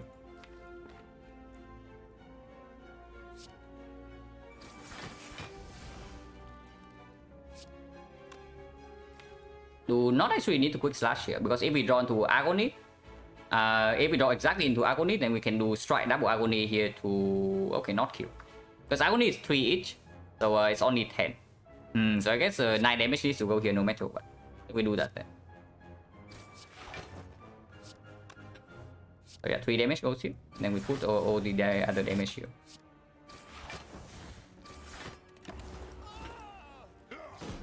Then vulnerable runs out, and we do have a big malaise. So we do not die here yet. Wait, we are dead exactly. Well, that is like it's insane. But we also draw 3 wounds, yeah? We also draw 3 wounds here. Now this is insane, and that's what I'm telling you, yeah? Do not count your chicken for the hatches, because we can die here. Like, you think we are very strong, and we are very strong. On average, we never die here, but unfortunately, it's not the average. And it's ridiculous. We never even have a chance to use this potion for anything. I mean, I could have used this potion for 1 HP turn 1. Yeah, that is insane. That's ridiculous. But I guess that's what happens when you play the Silent. So we die here exactly. I don't know about the shame versus yeah, remember 2 HP per run here. Yeah, it's true. I wonder about the mango. I don't think mango was negative. Like, opening chest for mango for shame is fine. But yeah, this is insane. I mean, we can replay this fight. If we replay this fight with high knowledge, we win. And then if we survive this fight, we probably convert this run easily. But not interested. If I play out this one, I'm probably just get go into the get tilted.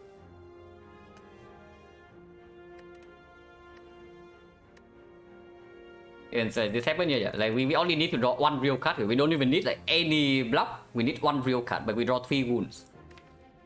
Any real card right here saves, because it blocks for 1. But I mean, if the game wants to kill you, then you die. That's what happens. And yeah, I don't play this out, because if I play this out, I'm going to get tilted for sure. So we die. That is ridiculous, by the way. But it's fine. But yeah, rough start, yeah. Like this sample is like starting out like really rough. For 7 runs, we have like extremely low roll for at least 3, potentially 4. But it's fine. Luck evens out in the end. So as long as we play well, doesn't matter. But this makes me sad because you can see the 3 potion start like definitely gave us like such a strong start, and then Necron has like insane potential. And also the bullet time pick worked out even since Act 1.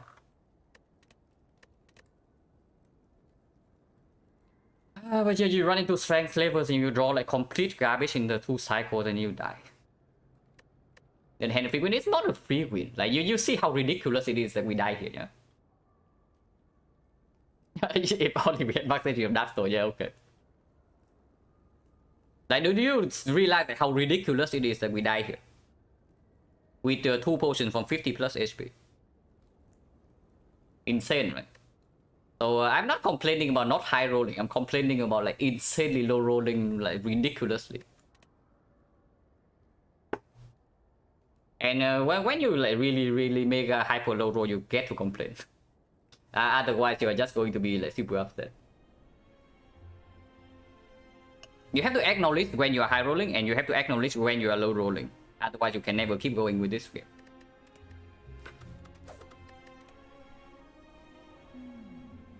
But that is sad. Like, I'm just sad because the run was shaping up to be like a run I really like to play. I talked about it before, right? My favorite type of run is when you have like Predator, Necronomicon, and then you have like Outmaneuver as well, or maybe Bullet Time. So it was getting there. And this is not even overextending, yeah? Like if we have a very high chance to die in that path, then of course like going for Burning Elite is overextending. But the chance to actually die there is exceptionally low. Because honestly, even any other slaver instead of strength slaver, we also don't die. Even max HP slaver, we are completely fine against. So it has to be strength slavers, and we have to draw like complete trash. That is insane. But whatever. Looks like a clear 100 go into going left. By going left, I mean going middle and pivot to the left.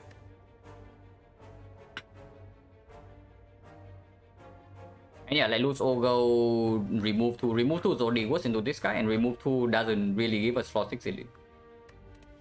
Definitely not choose the card, and definitely not boss swap. And yeah, if this game go, the shop is stronger.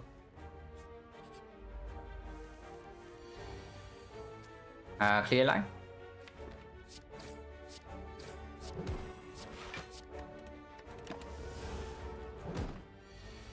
Remove to not option, not into slime boss, and not if you lose ogre, and not if you have floor 6 elite. Remove 2 is something that doesn't give you guaranteed power when you get to this point. Live for 5 minutes, yeah, we had like basically almost literally the worst draw order in the Burning Slaver for any strength slavers. So we die from 50 HP. That is insane. With 2 potions. Man, I actually cannot believe like how badly I can draw sometimes, you know. Like really, if you have watched enough of this stream, you also see it. But I guess that's what happens when you play the Silent.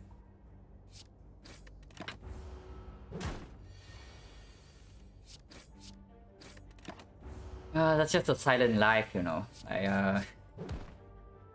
Having base cut. And then forcing remove also makes you die earlier. Leg spawn, not so good. Definitely flying knee over skip. But it's not if you dash over flying knee, right? Because flying knee is still performing in this fight and is still performing into this fight.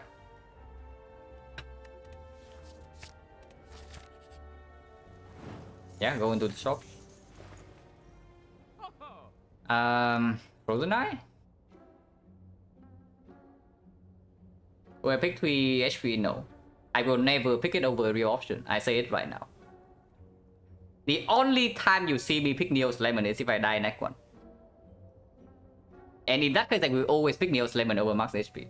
But other than that, I will never pick it. I don't care if you give me 2 free elites. You give me 2 free elites, I don't freaking care. Like, that option is still complete trust. I do not get it. I not get it, but I do not pick it. I get it, but I don't pick it. But yeah,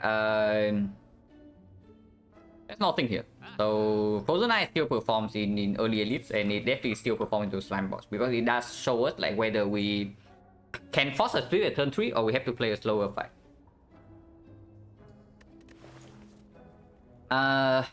Unfortunately, this doesn't work super well with the flying knee. And these potions are kind of crap, but I guess colorless potion is still acceptable. We cannot do Frozen Eye unless only colorless pot though.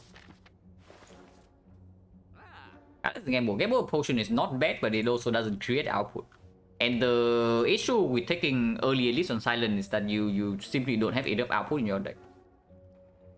Of course, colorless, the Gambler's Rule with the Frozen Eye is strong, but yeah, it's strong for later and not for now.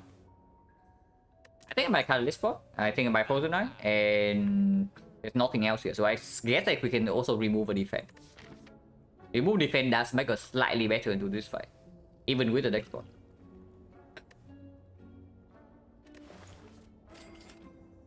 We cannot actually afford this. 3 gold off, but that's fine. And we just do this then. And yeah, this potion is disposable. So if we can use it to save HP here, I can do that. If we do not see a single wood card, we can still pivot away from this. And take the upgrade here into 2 late edits. Because I for long run for 30 minutes. Only if you are weak. I talked about this relic already. This relic means that if you are very strong, it makes the run faster. But the weaker you are, the longer it makes the run goes. No, it doesn't make your run faster. It doesn't make run faster. That is like some complete nonsense. The life coach drones just keep saying. I say life coach drones because like most of his charts are good, but some of the charts are certainly something else. This thing doesn't make your run faster, guys. Like saying this thing makes your run faster because you calculate the lines properly is just ridiculous. It makes your run faster if you are very strong. So you can completely prevent the low rolls already, but just by looking at the draw pile. But if you're insanely weak, yeah, you look at the draw pile and you only see garbage. Of course, you take more time than usual. Like for example, like in the last run, in the last run, if we have Frozen Eye in the Slavers fight, it's very different because that would mean I dexterity potion on turn 1 for 1 HP after spending way more time in the fight. Last run night we got like the absolute garbage draw in the strength slavers fight. So we died from 50 HP and 2 potions. We drew 6 blocks and backstab on turn 1. And then we drew 2 curses, neutralize and double strike on turn 2. And it's strength slavers. So and in the reshuffle we only needed to draw 1 real card. But we drew 3 wounds. It's insane. So I should probably stop talking about otherwise I just get tilted.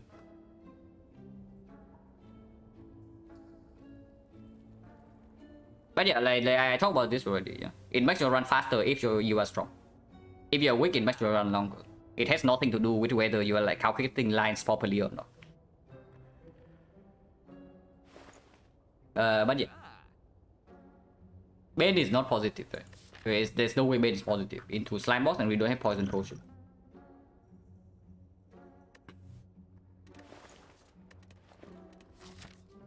But yeah, we go here and then decide whether we can take this or not.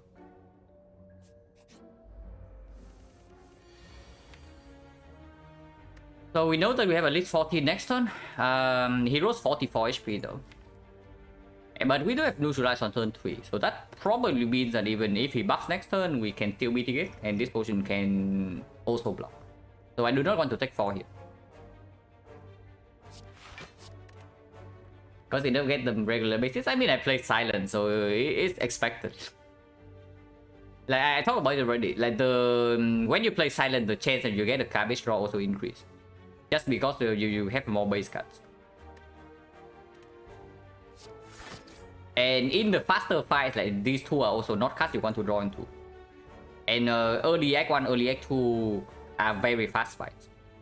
So you start the run with like 12 cards you don't even want to draw into in any of the earlier fights. Which means that the chance that you get a bad draw will just increase. compared to other characters. Silent has the best draw card pool. I mean, she does have two common card draws, like the backflip and the aggro, but the small problem is that you cannot consistently pick them up in Act 1. Like for Ironclad, for example, you are strong enough, and of course Battle Trance is completely nuts, so you can easily pick up Battle Trance for Strike in Act 1. And that can be your entire card draw for the whole run. And Evolve also shows the Sentry's Fight also is very good against Slime Boss, so sometimes you can even pick Evolve Act 1. For defect, Compound Driver like does work immediately and is a strong source of card draw later on. The Hologram kind of the same. And Scheme is purely card draw, but sometimes defect is strong enough in Act 1 to pick it. And Watcher, of course, you click like rush down. Yeah, like if you only talk about the card pool, then Silent probably has the best draw. But the issue is that her starter deck doesn't allow her to pick card draw very early on. Of course, you can also just pick every single card draw you see and hope that you don't die in Act 1. And then you are strong later. He buffed, so we already know that. We do have 4 energy plus neutralize next turn, so we can block this hit. So here we can export for 2. Next turn we have another 14 we hit buffs again. If not, we can just do flying knee double block, and that's full block. Potion chance right now is 30%, but the chance that we get a potion here or here would be 58. Yeah, we missed both potions. It's 70 into 60, so it's 42. So 58% we get a potion, and this potion probably doesn't save HP in this fight. And right now it immediately saves 2. So I can see just using it.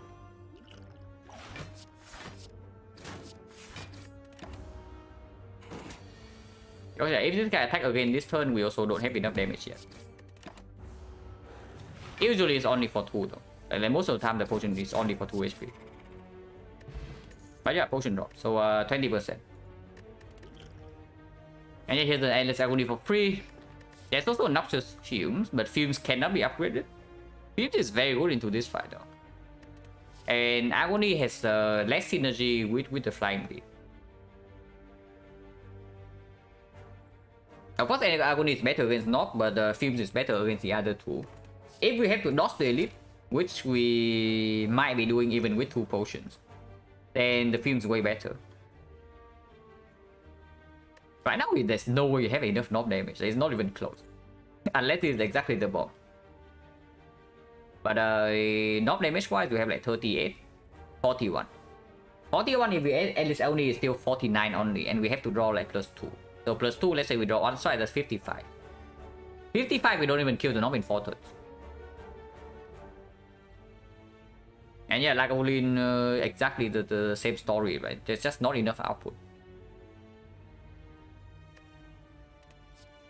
As Fumes is good. Fumes is good into Slime Boss if you cannot split. Okay,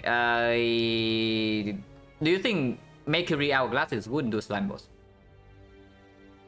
Because the Fumes is basically that, but better. And yeah, the Fumes is very good in the Slime Boss fight if you have to play with the best split. Like if the split is roughly 50, and you do not have the Fumes, you cannot actually force interrupt both slimes like very fast. After the split, ideally you want to get into a situation where you can interrupt the bigger slimes like, in 1 or 2 turns. Like both slimes. If you have to, because then you can prevent 18 damage immediately. But yeah, normally you cannot do that if the split is bad. But with the Fumes dealing passive AoE damage, like you only need 1 or 2 attacks to actually force a split. And then afterwards, even if the smaller slime is still has like 15-20 HP, you can still kill them passively while they're not attacking. Different, yeah, it's absolutely different because it's an AoE card. It's not a poison card, it's an AoE card. Like there's a distinct difference. Passive AoE damage is way better than single target poison in the Slime Boss fight. This probably still doesn't give us this elite though, but maybe this thing can give us a good reward. But yeah, if we have to dodge elite, then it's even better. Because we might also not be able to take this, and then we are weaker going into Slime Boss. And if we are weaker into Slime Boss, we cannot split. And of course, this is way better than this. 55 HP cultist, slightly rude.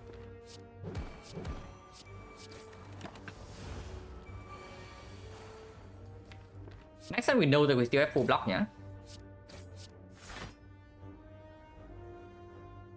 So poison is like 2, 3, 4. 9, 9, so 17. 17 means that anytime we draw 3 strike would be a kill. If we do not draw 3 strike, next turn we draw 3 strike the turn afterwards. So we can always defend here for 1.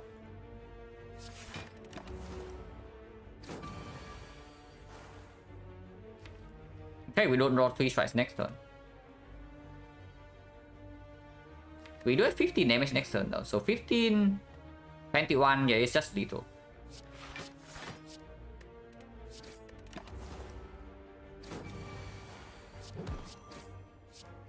So Frozen Eye save on HP. No potion, 30%. Predator versus Eviscerate. Predator has better synergy with the Flying Knee. Eviscerate is slightly better with the Steel Chaos.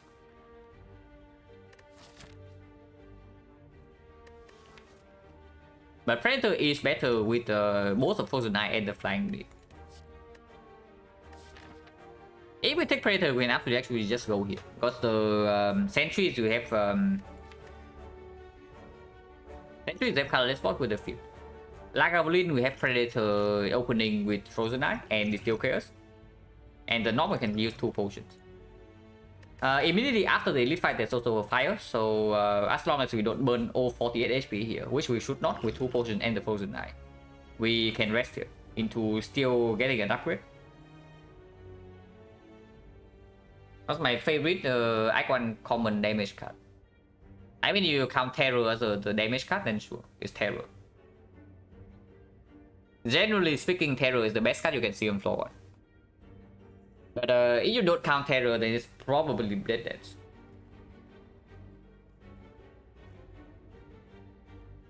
How much damage do I have for Knob? Not enough. We counted already, but we can do it again. Like we count this as 5 damage and we pick Predator. So in that case, we have 1, 2, 4, 5, 6, 7, 8, 9 energy. We can play everything, but this sometimes gives us 3 energy.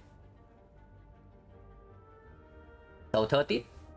30, 41, 56. 56 is actually 5. So 61. So it's not even close. But if it is 4 turns, suddenly it's 9 damage now. And so plus 4. Plus 4, 65, 65, and then we have 2 potions. We will take a big hit from the... We will take 1 big hit from the... If we run into the elite right now. If we do not run into the elite right now though, we are kind of forced to take the burning elite. Otherwise we get 1 elite icon. And we also throw away potion. Because we run into advanced always right now with a full potion there. So honestly I think we just brute force this fight with 2 potion and the eye. And yeah, it's Predator over Eviscerate. Better upgrade. Works better with the relics. Works better with the cast in our deck. Yeah, it's not even enough. The Steel Curse right now is complete trash. The Steel Curse next turn is also complete trash. Because we draw 7 until here and then the Steel Curse like shuffle all the real cards out while also playing 1 blind card. Can be nothing. So I can see using colorless here because the Steel Curse does get... it's good, definitely worse than this potion with the Frozen Eye. And this potion has a chance to give us a soul instantly. With the box. And honestly, even sadistic nature here is not too bad because we do have the fumes.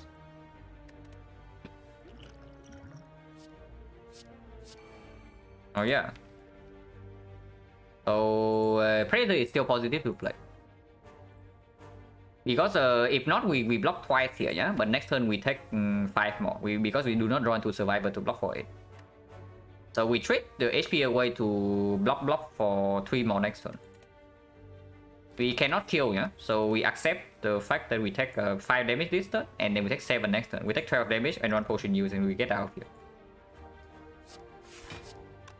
We still need to put these guys into below 40 HP, but should not be a problem.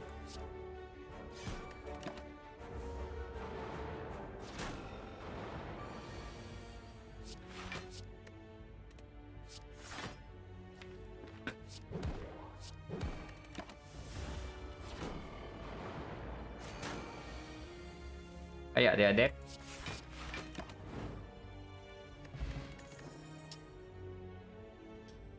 Okay, so someday we will have a run without this in deck one. Color Explosion Refund, yeah. Bane with Fumes is a terrible combo. But it is a terrible combo that we need because it does perform into Lagavulin. Into the knob, it's really difficult to perform. Yeah, into the knob, the Bane most likely doesn't do anything. And into the slime boss is weird, but we do get to deploy the Fume, so it's probably a positive in the slime boss fight. Into Act 2 is very bad. Unless we pick up more poison cards, which we do not even want to do. And we don't even upgrade for it, right? Because the upgrade goes on Fumes and Predator in the 2 fires. Also potions right now, we bought 1 colorless spot, and we got 2 potion drop. Actually, next spot. Yeah, next spot and is still chaos. And now we get another color. So we got 3 potion drops in 4 fights. 20%. But yeah, this is not interested. Finisher, no. And Clone Dagger also not positive into potential knock. Yeah, Finisher, no. Finisher doesn't. Finisher is better with Frozen Eye, but it actually does not work with the current deck. So this is probably a skip. And first upgrade goes on Predator over the Fumes, because Predator definitely works better in the whole wave fight. It is still advanced forward.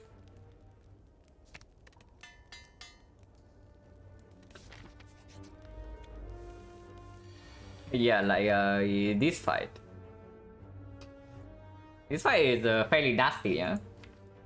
It's definitely fairly nasty, but we are not too weak. Unfortunately, we are 1 damage off here. By 1 damage off, I mean next turn, because we deal 23 here and we need to deal 9 damage. So we need to still play 2 attacks. And then afterwards, this guy is hitting us for free. Is there ever a way to just kill this next turn? We take 3 right here and I deal 23, 28, and the next one we have 20 only, so no. So it probably still means that we kill the slime first then.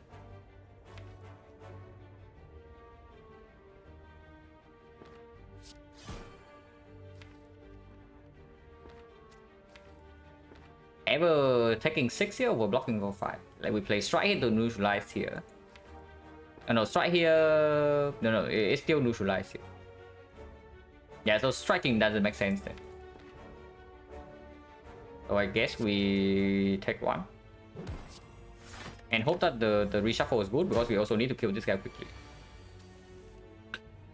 Attacks again. Now there are 2 lines here. We can either do Survivor double attack, kill this to block for 6, or we take the full 6 here and just do double strike and fly knee here instead to put us back on the damage curve. Golden Gen is 20% and the next fight is still not needed. But 20% only, so the chance that we throw away potion would be 80 to 70. 44%. Yeah, it's not that high, and this potion is not too bad. And yeah, right here, I don't even know how much HP this thing is going to save.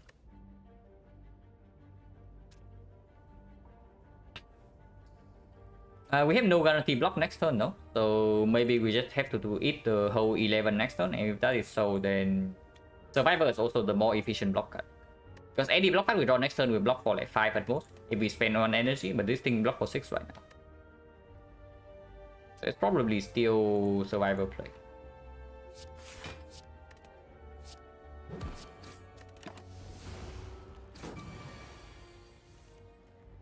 Hey, what did I say, guys?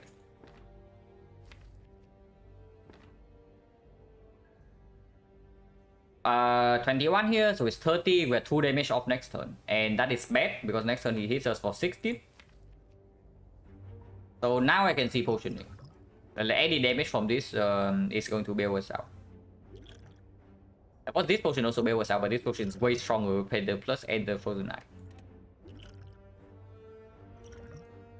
Yeah, Swift Strike does allow us to kill next turn. So we do that.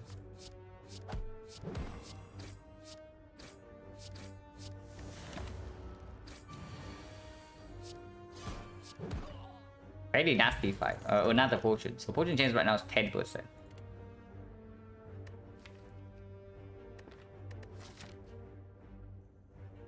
Doppelganger is better than Skip.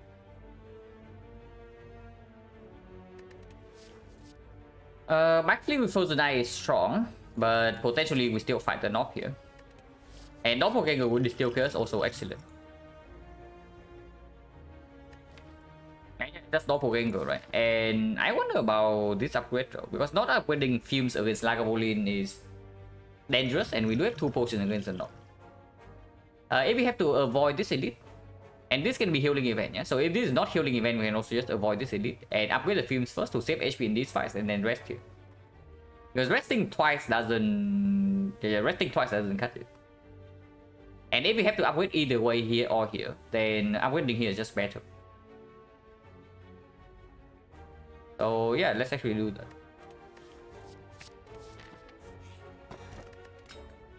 Right, that's a good relic.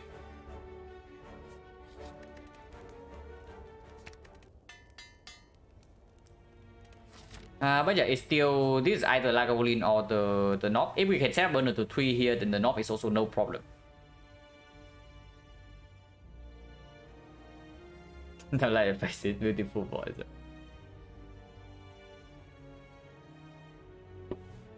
Then yeah, worst case scenario, so of course this fight is fairly nasty, and we fail to set burner while also losing a lot of HP. But usually it doesn't happen. We can always use the potion to bail us out. I would use the potion if it means saving some HP and setting up burner to 3. How many subs for webcam? Yeah, probably infinite. If I have a webcam, it's because I bother to buy one, not because I have a sub goal or anything.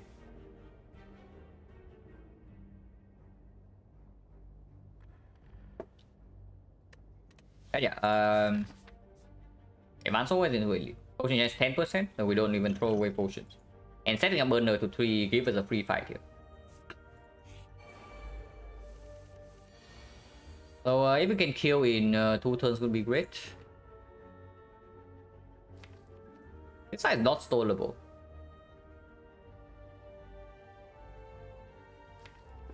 If we kill this right now, this goes to 23, and next time we draw this. But he attacks for 16. So double defense flying the takes 3 damage and put this to 80. But then we need to draw 1 strike still. Can always use this to secure. So we take 3 damage to set up burner to 3. While preserving potion. The other line potentially is, let's say, flying knee here, predator here, into neutralize defense. And next turn, if this guy attack again, we can do strike defense, flying knee here, and that puts him to 13. So 13, we still need to draw 1 strike. So the situation is exactly the same, but we only take at most 1 next turn. If this guy doesn't attack next turn, then everything's good. So that's just better. Predator here, neutralize here, defense.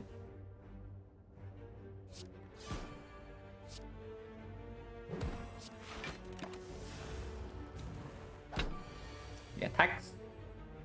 So I guess we take 1 damage and hope that we draw a strike, an attack here. If not, I might be willing to use a potion. Because burner to 3 is actually a huge deal.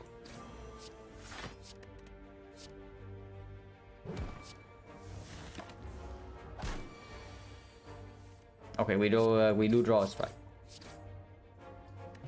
Potion chance 20%.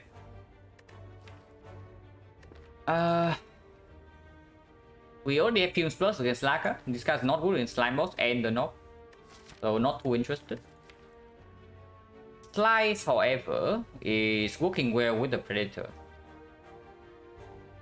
And it's a potential upgrade. It's not super good with Frozen Eye and the Steel Chaos, but it's still okay. Definitely positive for the knob fight, but now we don't even need to kill knob in 3.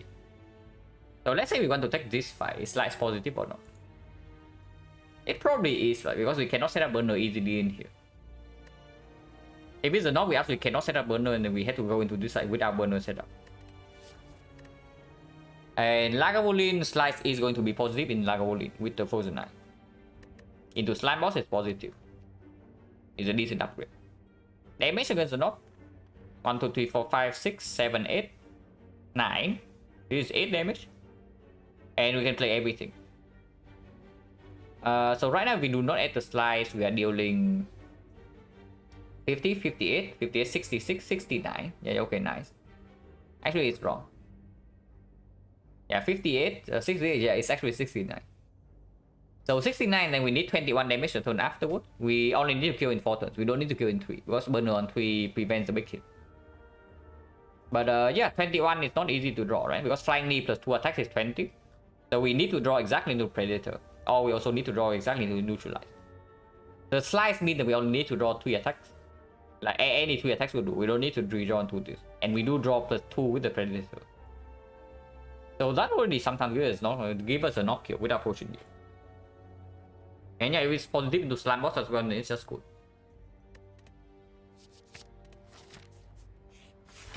Not even the knock.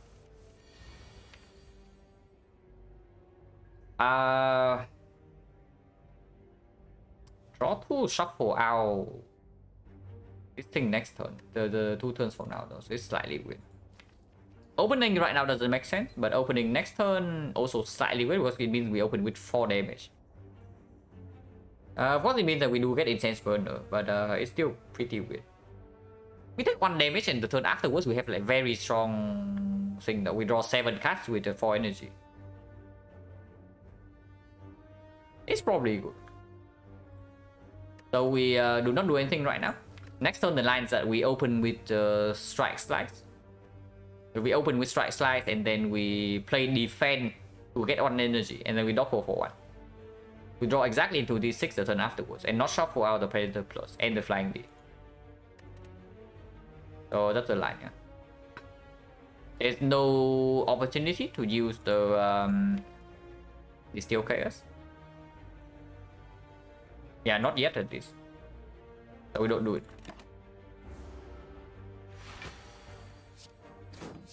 And we have to open this one, otherwise burner goes 2 ways.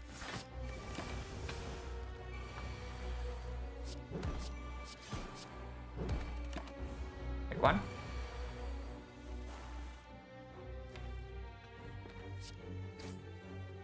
I do want to play Predator this turn, which probably means we play the Steel Chaos. Potion Chain is still 20%. This potion is strong. But right now it does save us 10 HP. And potentially securing a kill as well because it does give energy for next turn. When we also play Predator. And shuffle out all the base cards so we redraw to this. Our damage is currently behind.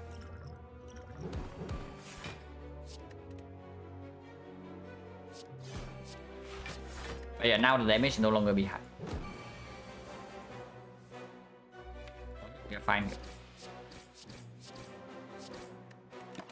Another 3 again. Perfect. Wait, give me a second.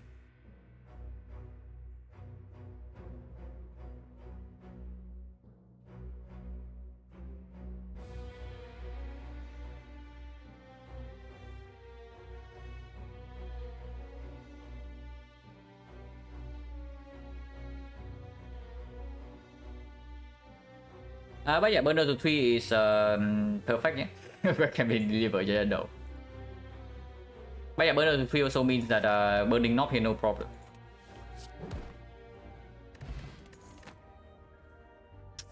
Well, that's overkill. But at least it means that if we so if we cannot set up burner to 3 again before the slime boss, this always means that we never die turn 3. And we can upgrade here. This card choice is interesting. Because for 1 fight Nightmare is going to be quite good with the Steel Chaos. But there's also a Blade Dance. And into Slime Boss it is slightly fishy. We pick up Nightmare in this spot. Yeah, Nightmare is weird here. It's a good upgrade target. It's very good with Frozen Knight. But Slime Boss fight is still dangerous because we don't have a damage relic and we don't have a damage potion. A lot of silent that's very similar to Kaleska, slide, deflect, escape plan, backstab, 1000 cast facing go, yeah.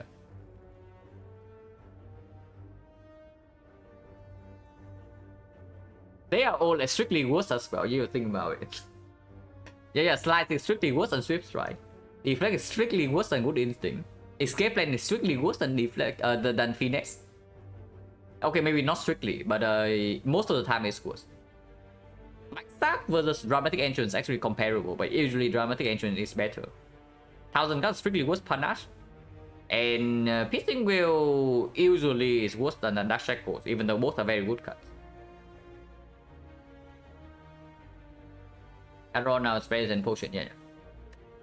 It's probably still blade then because we are not good enough in the slime boss fight yet.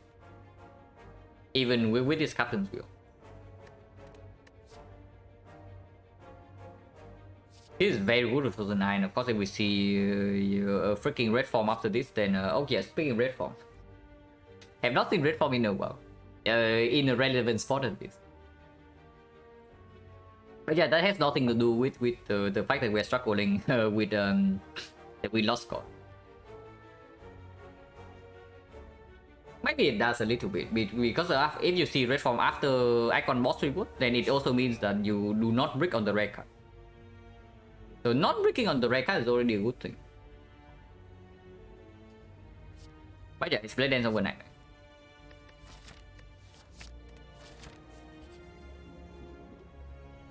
It was Nightmare with Blade Dance, guys. It was actually Nightmare with Blade Dance. So do we say goodbye to Doppelganger or what?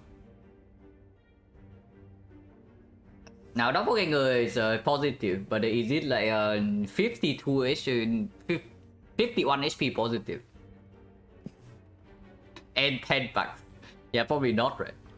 And it's also Doppel minus and not even Doppel plus. If it's Doppel plus, maybe this choice is more difficult. But yeah, if this is a Nightmare, then it's gone.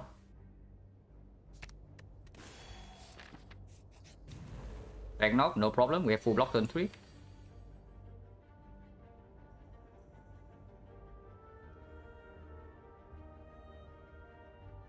The Steel Curse is way better next turn, yeah?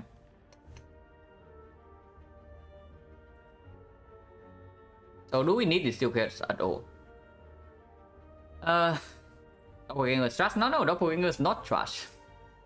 Doppelganger is already good enough, and with the Frozen Eye it gets even better, so it's definitely not trash. If you think Doppelganger is trash, you have not watched enough of this stream, is what I would say. And it's not an uncommon opinion, because I also used to think that Doppelganger is trash. But it's really not. Because you see, yeah? If we have a Doppelganger in our deck in the Slavers fight we died just now, we would not die there, because you see what the Doppelganger does. Your Doppelganger says that you will never draw like complete trash 2 turns in a row. And how did we die? Yeah, we do like complete trash 2 turns in a row, exactly.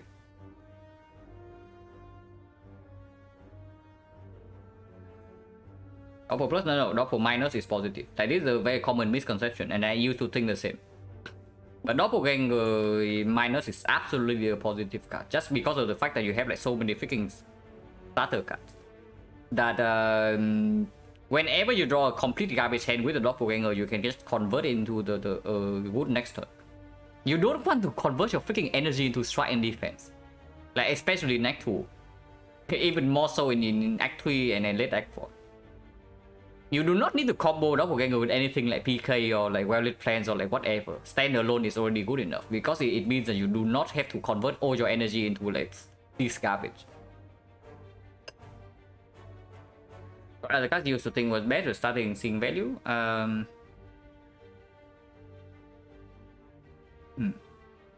Actually, I need to look at Silent card pool. Maybe Bullet Time. Yeah, Bullet Time if it is blade. I mean, if it is blade, it's still a bad card, but it definitely has its places.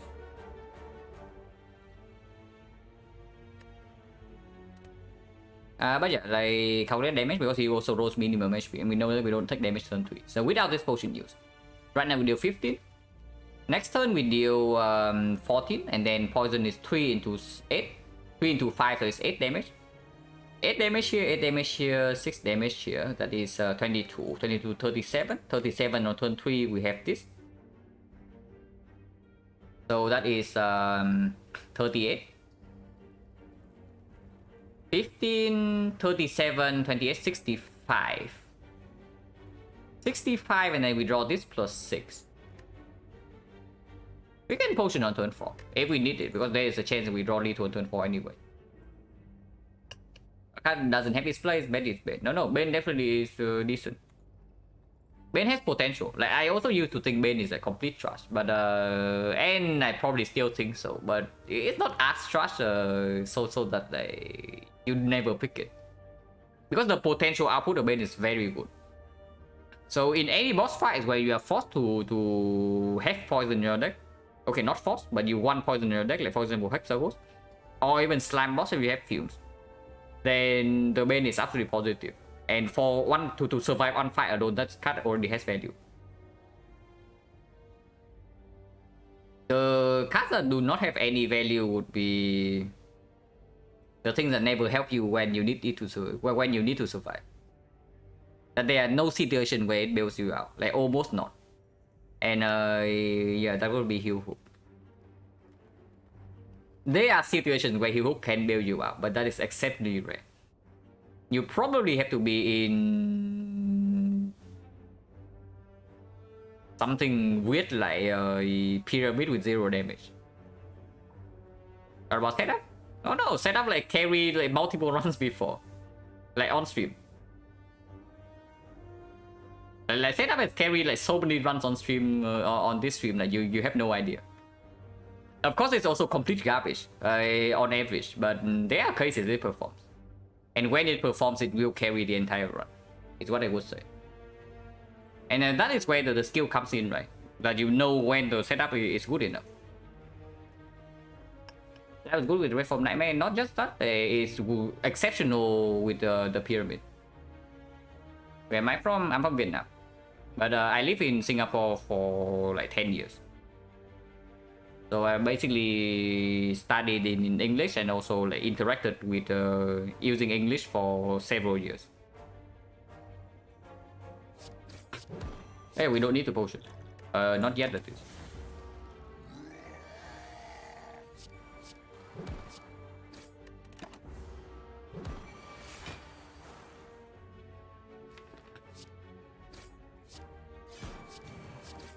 We only need to draw 15 damage, yeah? And with 6 cards in this potion, we always get there. So no need to panic. We not panic with the Red Dance, very good.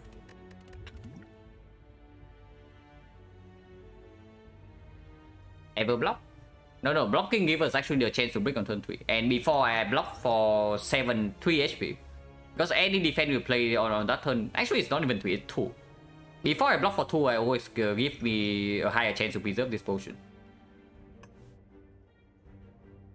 Who does have synergy, multi-attack, archetype, finisher? Yeah, but that's what I'm saying. When the Heal Hook performs, you don't need it. And that is my definition of a bad card. Like, when do you absolutely need a Heal Hook in your deck to survive? If there's no such situation, then it's a terrible card. And yeah, like, it's just it has way less situations where it can bail you out compared to the other bad cards. But yeah, Catalyst here can be picked and upgraded. Unfortunately, the only poison source we have is Noxus Fumes. And we also have Candy now, so we don't really care about this craft, right? Skewer only good with the Distill Chaos, so the moment this thing leaves our deck, it's bad. It's good with the Pendant sometimes with the Frozen Eye, but without an upgrade, it's quite sad. Same with the Dropkick? No, absolutely not. Because Dropkick, you can exhaust down your deck with the Ironclad. Like, one corruption, suddenly the Dropkick is infinite. You have a single corruption, and suddenly your Dropkick is like carrying the entire run. Now, if you give me corruption on Silent, I would say Heal Hook is a good card. But unfortunately, like we don't have corruption here. About Axiom is a good card, but slightly weird. I know you're talking about in this part. It's definitely a good card, but slightly weird because like any turn we have the Intense Burner, it doesn't play. On turn 3, it doesn't play. And into Slime Boss is also... It's not that good into Slime Boss. So it's not bad because of course it's the first card to apply quickness, and we have not added a single block card to our deck. But it has anti-synergy with some of our relics. I mean, not quite anti-synergy in Sense Burner, because it does allow us to store some files where it's possible to set up the burner for afterwards. So it's not strictly anti-synergy with the burner, but it definitely doesn't have synergy with this. It completely overflows. Is FTL's the defects drop with Q hook? I mean, I don't know, but FTL is way better than both Rock and Heal Hook in early game. Yeah, corruption, everything's busted. Absolutely.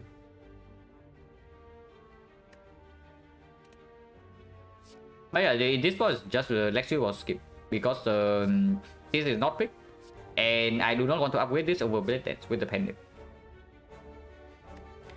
Unless you tell me that our damage against Slime Ball is so complete trust that we need it, but we have 66 HP with Captain Skill turn 3, so I don't see it. We can just split on 60 and we play with the fumes.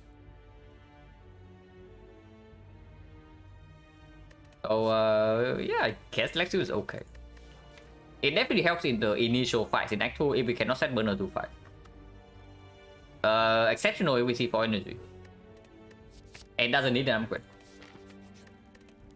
And yeah, I'm going to go some Blade Dance for sure with the Pendant.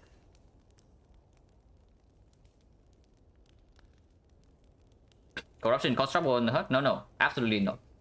If corruption is bad to play in the hard fight, you have built your deck badly. Almost always you play corruption the first time you see it in the hard, and it's completely fine. Almost always. The exception would be if your block engine is actually just power through second wind and you cannot exhaust those.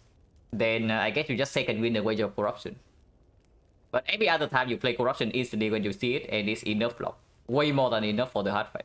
If your deck is reasonable. Because if you think about it, yeah? Let's say the hard fight goes 3 cycles. Like how much block do you actually need? First cycle, the hard attacks you for, let's say you also have Shockwave, because when you have corruption in your deck, like any Shockwave you pick. So let's say you do have a weak chain on the hard. First cycle is 50 plus 30, so that's 80 damage. Second cycle is 35 plus 45, so that's another 80. And then third cycle is 36 plus 60, so that's 96 damage. So in 3 cycles total, the hard attacks you for 336 damage. So and your entire deck is probably roughly 200 block, maybe slightly above that. And if you have Feel No Pain, it's way more. So do you really need to play a quote-unquote long fight against the hard? Because that doesn't happen. Playing corruption also increase your damage output by a lot, so sometimes you also kill the hard even before the third cycle. Yeah, corruption is bad in the hard fight because it's low in bottom deck. But yeah, you play corruption the first time you see it in the hard fight, and it just works out. What character has the best common? Probably Watcher. If you count starter deck as the commons.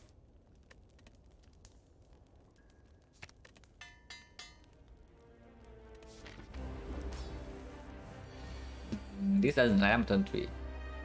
And we don't even draw into the fumes turn 2. But on turn 2 we have Lex Sweep plus the fumes. We can play the fight slow. We take 0 damage on turn 3. Even with burner not set up because he attacks for like 28 and we block for 29. Potion chains right now very low, right? Is that 1, 2, 3, 4, 5, 6, 7, 8.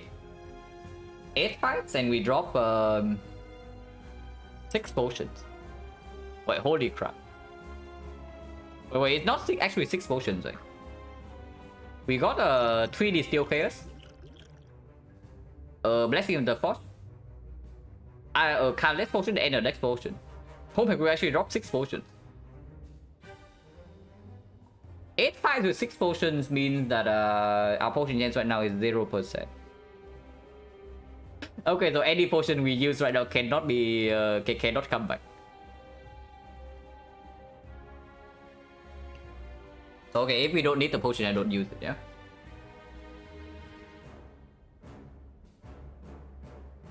Corruption, blocking rage. Yeah, if you if you have like near infinite with rage as a block engine, then of course corruption doesn't work. And that's why I talk about like power 2 second wind, right? Because it's another block engine that needs to be drawn back into.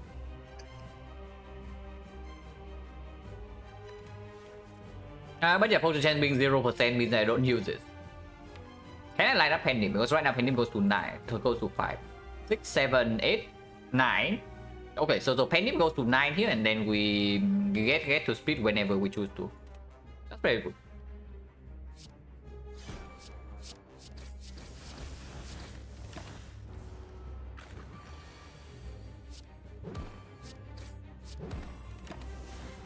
Yeah, next time we take 0 damage. And we don't shuffle our single real card. Yeah, we push Pendant to 9, yeah.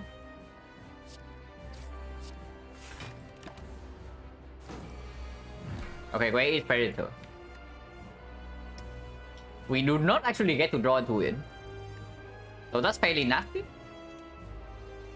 So there are 2 things we can do here. We can open right now to not get 5 more slime here in the deck.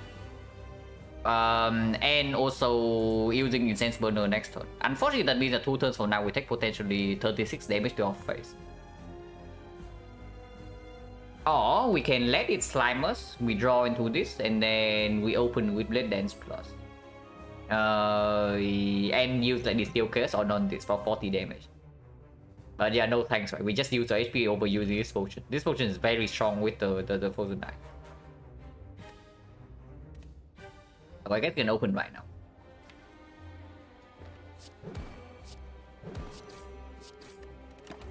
$57, but we are invincible this turn. And 1, 2, 3, 4, 5, 6. So we do get to Penny Predator 2 turns from now.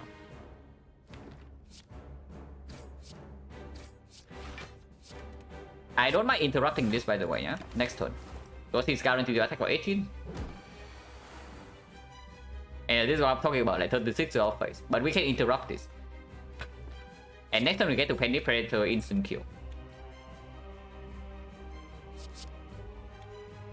They need some will my legs block the heart.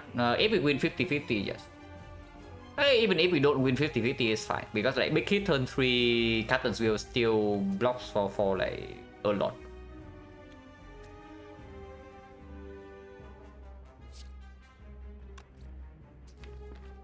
So to interrupt this is 37 right now. So we only need 2 ships.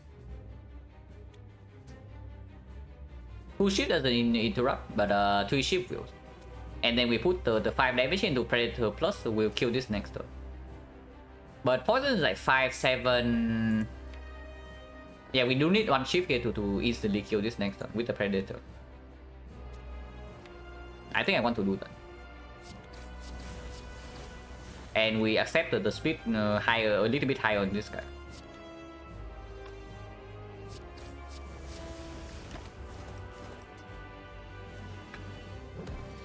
Yeah, because they are not even attacking, and we instantly kill this. Slam Exhaust doesn't matter as much as Strike, because we also want to kill at least one of these next turn. And I want Burner on 5. We will need to store these guys a little bit. Penny to 9, Burner on 5 is going to be perfect. So 2 turns from now is like 5, 7. So as long as we don't deal 10 here, he will not accidentally die. Playing 8 attacks is a little bit difficult.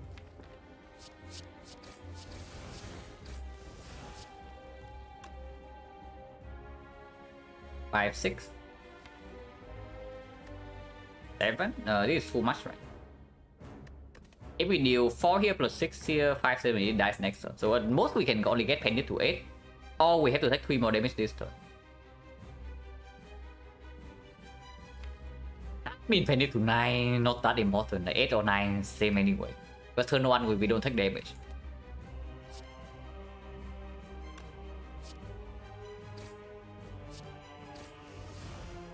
Yeah, any attack we play now will kill.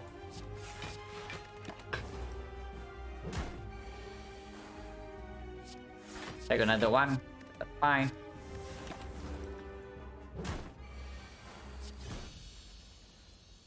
Yeah, literally cannot get a potion here, so no surprise.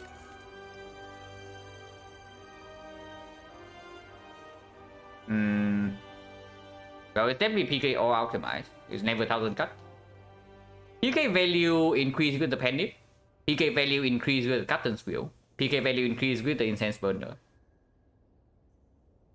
And yeah, PK value, but basically PK plays with 4 relics. The PK plays with 4 or 5 relics. On the other hand, Alchemize is Alchemize. And yeah, Alchemize is a good cut. Like very, very, very good in fact. And Alchemize also has some slight synergy with the Captain's Wheel and the Incense Burner. But PK is exceptional, right? Yeah, Alchemize pick for Alchemize, but PK is exceptional here. You also see, yeah. It plays with every single relic that we have.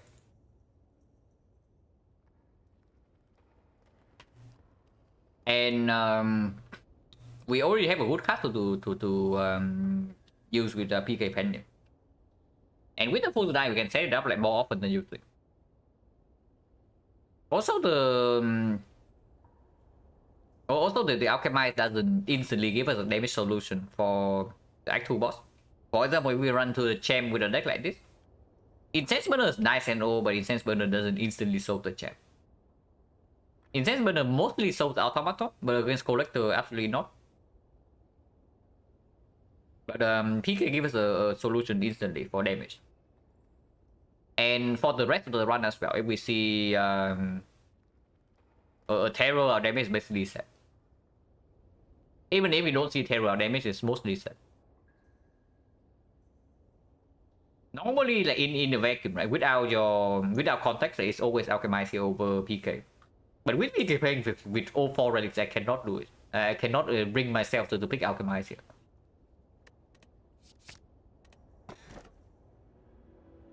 Should I pick Alchemize? Because we are stuck with some hot garbage here. Now, if I have Alchemize in my deck, I can click the bug. But we don't. We do not have the Alchemize, so clicking back right now is pretty weird. Anti-case, complete trash. Let's not do that, even if it's slightly stronger than usual with the Frozen Eye. So that leaves one choice. And I am sad. Did I talk about? Did I talk before about how this is basically my least pick boss relic? Yes, I picked this even less than Busted Crown because Busted Crown after Act 2 is actually okay sometimes. But this thing sucks no matter what. But yeah, we pick it. Even if we have 5 strikes, yeah, buy straight easy.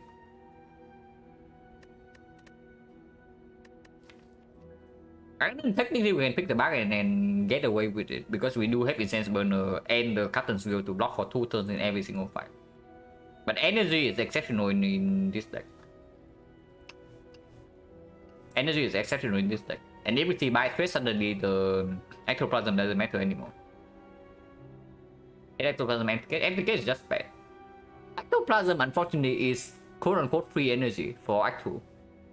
So if you need help against Act 2, it's good. Do I ever speculate on Chemex? Only if I have Death Branch. If I do not have Death Branch, I will never buy a blind Chemex.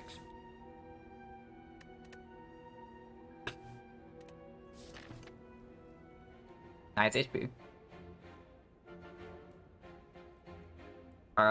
So with Ectoplasm being free energy in early Act 2, yeah, it does say one thing. that we should maximize it. But we also want to see buy straight. So yeah, also we maximize question marks then. And there's no path here that allows to go to only one shop. Double shopping is exceptionally bad with the ectoplasm. We do not have smiling mask. And if we go to this shop and avoiding double shop, it's double advance always into first aid. I do not want that. I want events. So we probably go to left fast and completely ignore the shop next to. Tip slow, but yeah. I know it's the classic. But yeah, we start here and we go left. Unless we get completely wrecked in this fight. If we get completely wrecked in this fight, we can also consider going here to get the immediate power boost. Not quite the tip. We can one-shot this next turn. 80 damage. You see it right here, yeah? We can also just play the PK, play one attack to set up penny to 9, and next turn we have a Predator guarantee. I don't want to do that though. Because we have Captain Skill to full block this turn 3 already. And I want burner again on 5. For potential avocado or double tips here. So can we do that? And then if possible also penny out. So turn 3 we know we have full block. But turn 4 we suffer a little bit. Unless we can strip artifact, which we can. So turn 4 we know that we have like actually we have nothing. Because we play Predator next turn and we draw this on turn 3. And on turn 4 we have this plus something. So maybe burners on 3. But on 3 is quite bad because it has anti-synergy with this. Even if the chosen hits you the hardest on turn 3. It's still quite bad. But if we redraw to weakness, we can maybe put it to 4. And 4 is still better than 1. Because otherwise we are putting it on either 1 or 2 here. And we are still taking no damage. So even if the burner breaks, at least we get to set up Pendip. If we do it properly.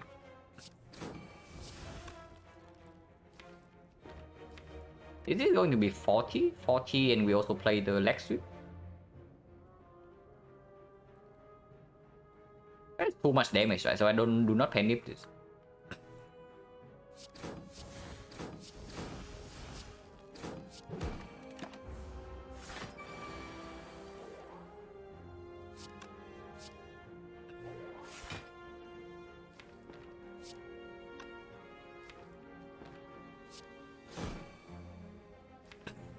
And doing like this also always allow us to have a kill on turn 4 if we do not draw into enough block.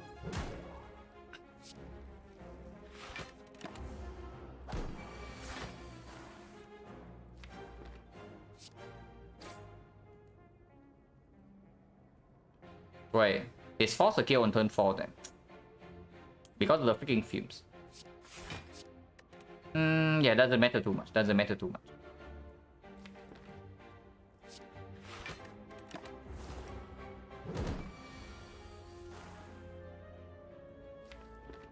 Yeah, this way we get burner to 4 and also Pendip to 9. So he gains 15 block now, but poison kills next turn, guaranteed.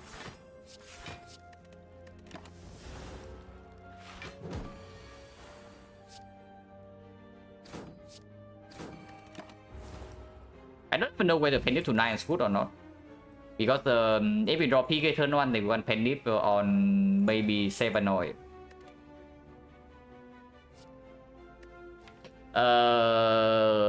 It is a little bit better than usual with the frozen eye. And it is green. And we do have Pendip. Now did I just spend the entire act like trust talking the field hook and here it comes upgraded? Seriously now. And yeah, like green heel hook is of course slightly better than not green for sure. Without red mask is still bad, right? Because even with the leg sweep, we still only have 2 cards that apply weakness. So it doesn't matter that we have 3 weakness in the deck. The what matters is that we have like 2 cards that actually apply weakness. Only. It is decent with Penny, but we can do better. Yeah, without red mask is just not good. Of course, the chance that we see red mask in this run is also not too low because we do go into 3 question mark into like 2 late question mark here. But in the automaton fight, it also doesn't play. Yeah, this being automaton probably means that we don't pick heal. Sucker Punch minus, not too interested with the next few already. And Cloak Dagger minus also not the thing.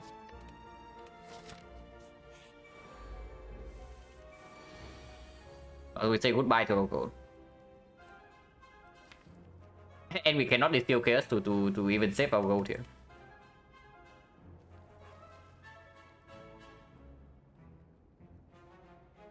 Well, let's try to save as much gold as possible.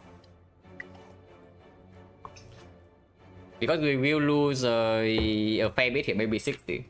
Hopefully not 80.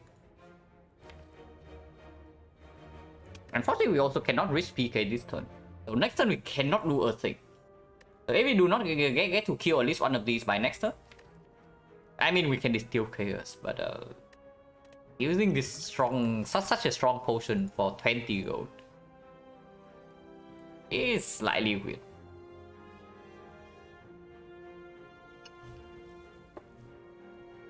Oh yeah, if I do not potion here, we still need to block this turn. So maybe I do want to play Fuse. That's still taking 2. What to upgrade potion? Does upgrade potion meet any threshold? Because upgrade potion also give us some decent damage now.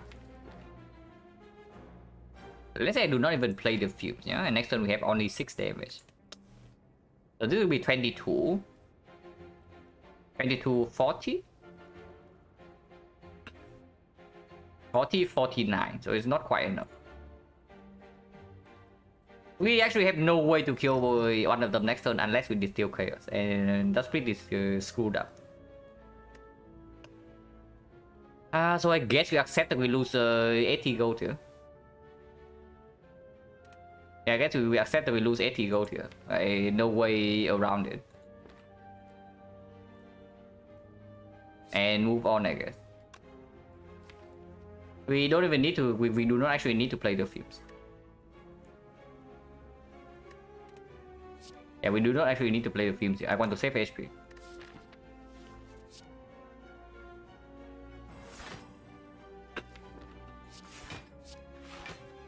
Slice can be played.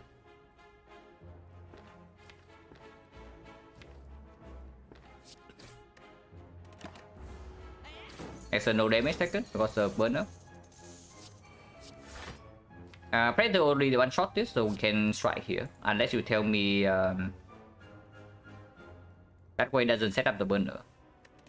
And it's true. It doesn't set up the burner, but if this guy attack again, we also prevent our gold from being stolen.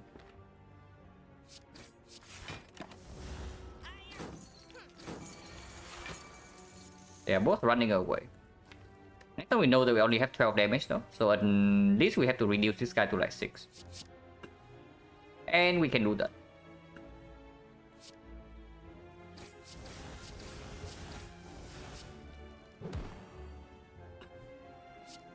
And yeah, we play to kill this, and next time we kill this to attack, pending goes to 9.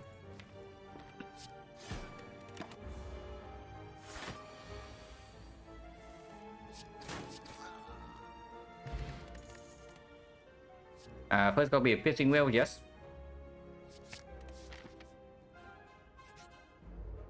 Man, now I'm sad.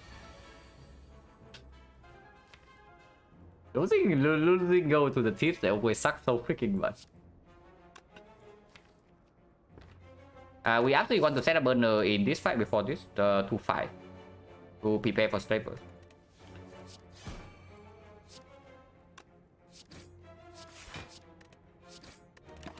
Gen is 60%, so if we lose too much HP at some point, I can see using it.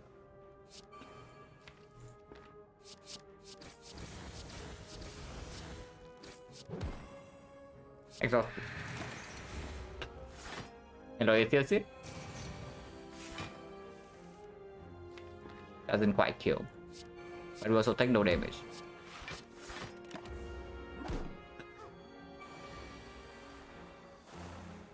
Wait, I should not play the Fumes. Maybe we get to kill in time anyway. But the Fumes does put a timer in this fight, a soft timer, because she does heal for 20 per turn. But it's very difficult to set pending. Maybe I should do this.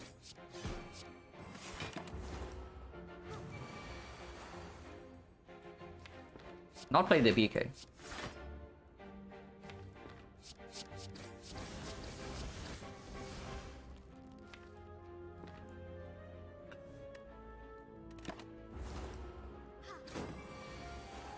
He is healing. 1636, so she doesn't heal the turn after if I do not attack. But I guess that's fine. No, it's not fine because we are frail. Difficulty learning defect, Silent-2 save icon. Yeah. For defect, I would say you probably want to be like very aggressive in Act 1 if possible. If you do not boss swap, if you boss swap, maybe you can play a little bit safer. But if you do not boss swap, you probably run into maximum elite. Okay, so we want to kill 2 turns from now, yeah? And she is healing this turn. She will not heal next turn.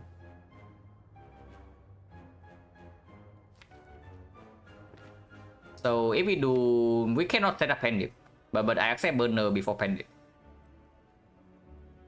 If I generally like taking block Act 1 Mon Silent, you probably take like maybe 1 block card. Like a single charge battery, a single glacier, a single equilibrium. Maybe sometimes steam barrier. But you don't need more than that. Like I'm not that good at defect, but at least from the games I play, I feel like the weakest point in the defect run is the moment you step into Act 2. You are very strong in Act 1 and then you are extremely weak at the very start of Act 2, and then you are stronger again. And then in Act 4 you are like kind of garbage, but hopefully by then you are strong enough. Of fantasy. So yeah, I think, okay, oh yeah, I forgot about Boost Sequence. Boost Sequence is a very good block card. The Boost Sequence usually also pick up Act 1. But you don't really want too many block cards because it makes you slow for the elite fight, and being slow in the Act 2 elite fight is what just kills the defense. Exactly the same story in Act 3 versus Reptomancer. So it's weird because you definitely want some, which is why like self-repair is so freaking strong. Because you kind of want to have a way to mitigate chip damage in every single hallway fight. But if you add those cards, then your defect deck is like too slow for the dangerous elite fights. So I decided we on defect to Act 2 Ironclad. Ironclad is from very strong in both Act 1 and 2. But in Act 3, the starter relic falls off. So that is why you also like play extremely aggressive with Ironclad in the early game. And try to convert your early advantage of having a massive pool of HP into power later on.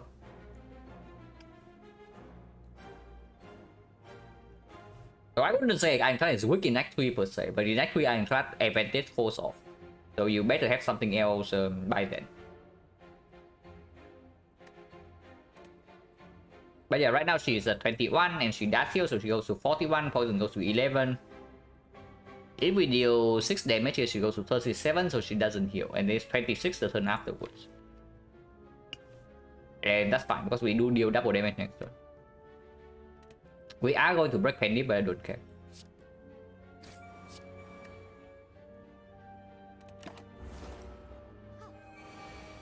She doesn't heal this turn. And we full block. Strike will kill him, but we can also kill with double strike next turn. Lobby is infected.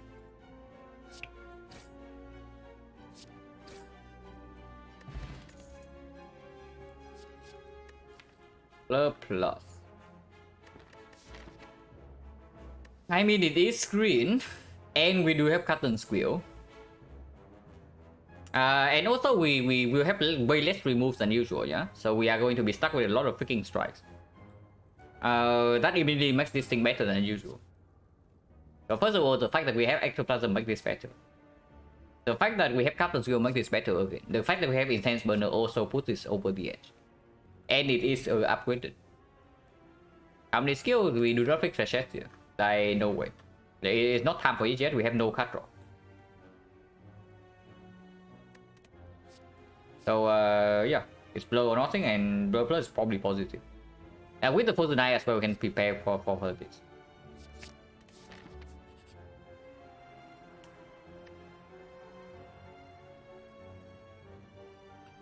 We lose 30 current HP, and our deck has 5 strikes that we cannot get rid of. But we have Incense Burner and the Frozen Knife.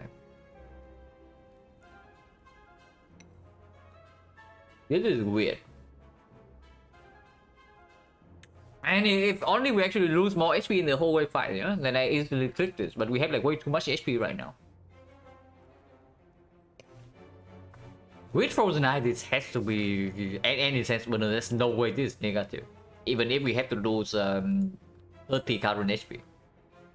Then there's actually just no way. So we'll probably just trick this and then move on. Because for one Elite fight, we also have this to hedge for the case where we just bottom deck the thing.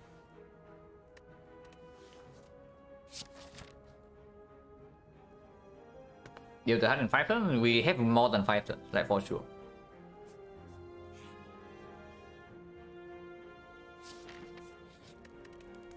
And yeah, we have an upgrade target now, especially with like PK Pandip. Upgrade this instantly. This upgrade is not relevant yet. So yeah, we upgrade the deck.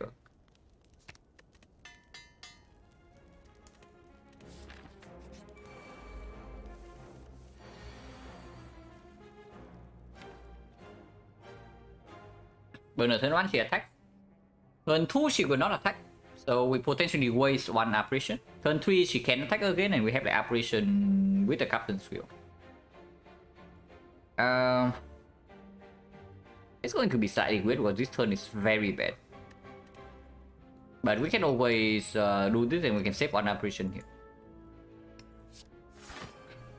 Also, Teams down next turn is not that slow. PK, the PK turn is better. The PK turn only lines up with this, but we can do this Steel Chaos to force the Predator if she's alone. So many side quests, yeah, so many side quests. I mean, it's not that many. There's like... We can probably ignore this. I mean, not ignore, but this is low priority compared to this and the dagger.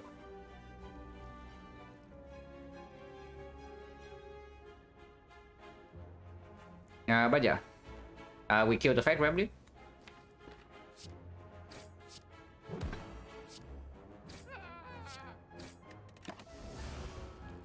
And the blow also blocks us in against this guy, not that we need to. He resummons. So that is slightly weird.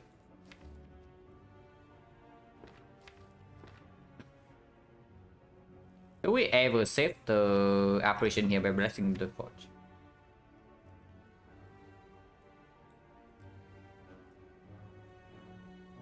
Not this turn, right? If there's a hand we want to upgrade, it's probably this. So we observe what happens next turn. And do we want to kill the Mad Gremlin here or not? We probably do.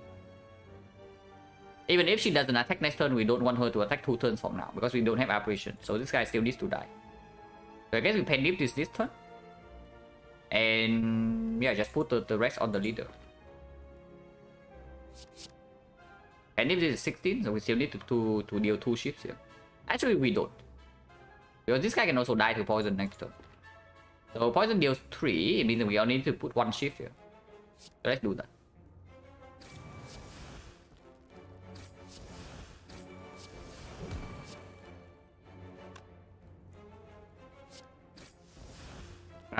These are both full blocks, so we can make apparition happy.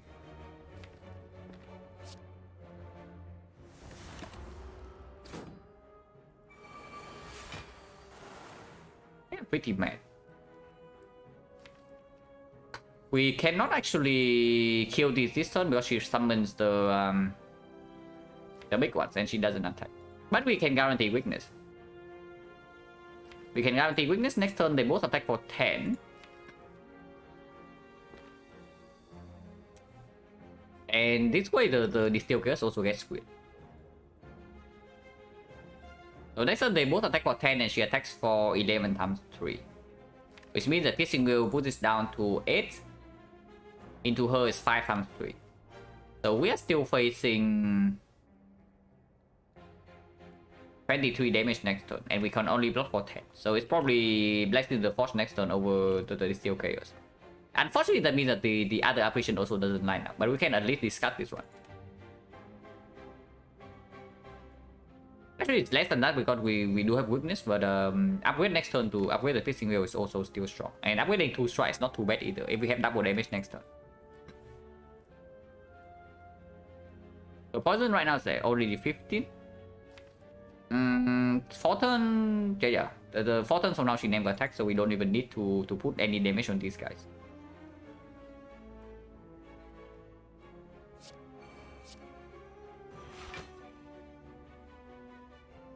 And 3, 5, so we need 8, 3, 5, 7, 9. So we still actually need to put 1 damage on this guy at some point. But the point is probably not now. Because it also means that he deals 2 more damage next turn. I mean, next turn we have full block. It's only about the turn after that. But the turn after that we also still have apparition. I guess we can play the apparition.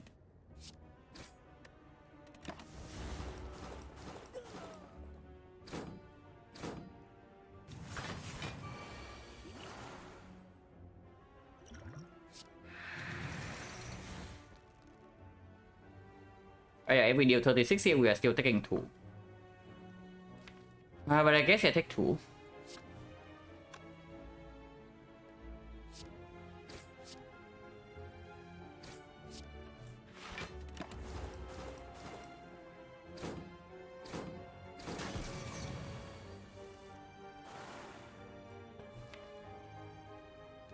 This does not actually hit the dagger. And next turn we do not have intangible. So if possible, I want her not to attack. Unfortunately, it means that the burner is going to be broken. Before we step into the second elite fight. But I guess that's okay, because we still do have the Steel Chaos.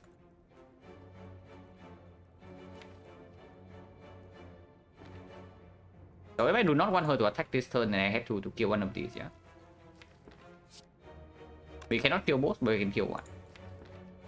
And the other guy dies next turn either way. So Predator needs to come here. And yeah, this guy's already dead, so we can put Neutralize on her.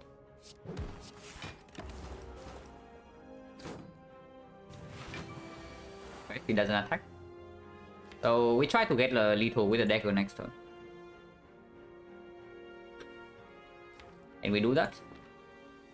If we penip this thing right now, it's dealing 16 plus 16 is 32, 32 to 38. 38 with 9 is 38 with 9 is 47, so it's just 20. We are 2 damage off. If we penip the dagger next turn, it also doesn't work, right? Yeah, we are actually 2 damage off.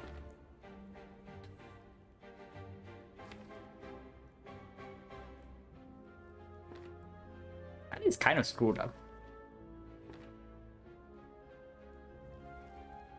I mean, we can also Steel Chaos this turn and keep the Incense Burner. But also doesn't work, because dagger is the first card. Can we ever store?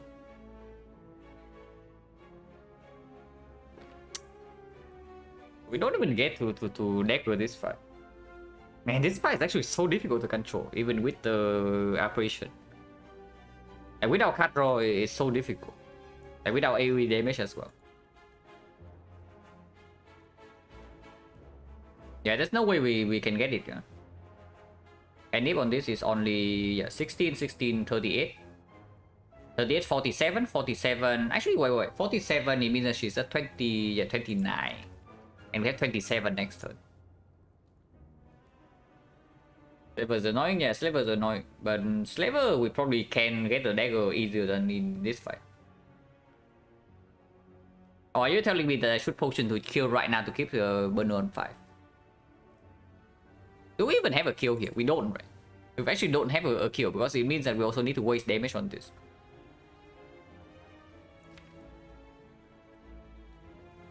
The more annoying, the more pressing matter is that we don't even have a guarantee kill next turn. But at least next turn we have Incense Burner, so even if she attacks it, we are okay. And we do have a chance to, very small chance to redraw to dagger in time. So I guess we can try for that.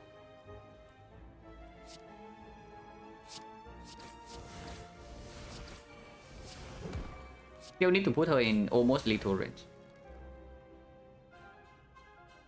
Oh yeah, 35, 29, 29...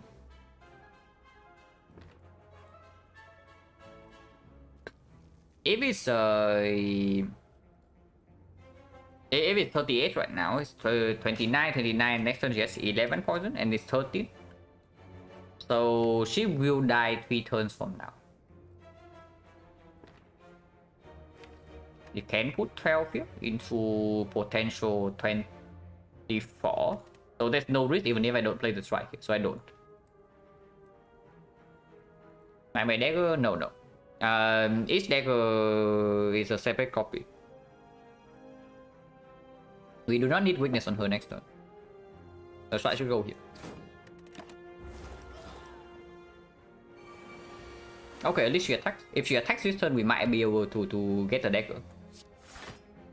Unfortunately, she dies over 3 no matter what.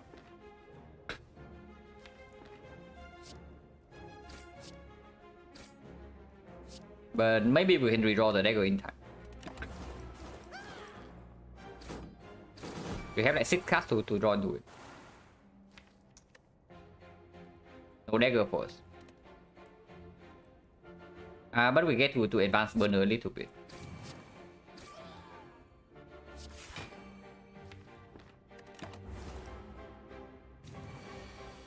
And she doesn't even attack. So if I play one less attack, we would actually get the dagger here. And yeah, the Steel Curse doesn't do anything because the Steel Curse means Predator will kill first. So we just kill here and move on.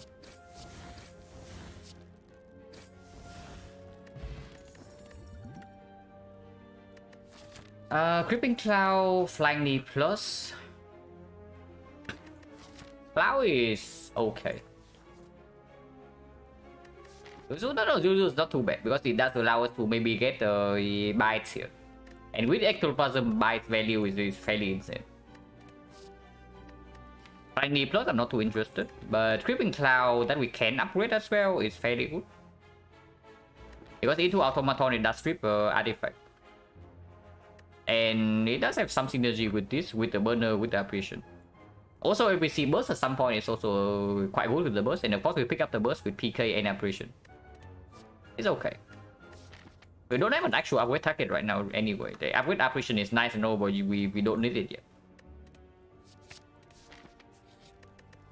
Also, we have 2 upgrade targets actually.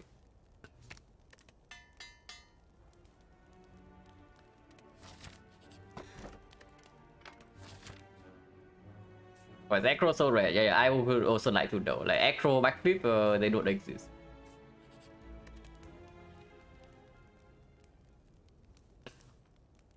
So one apparition upgrade in case we see duplication event, in case we see shop into mirror.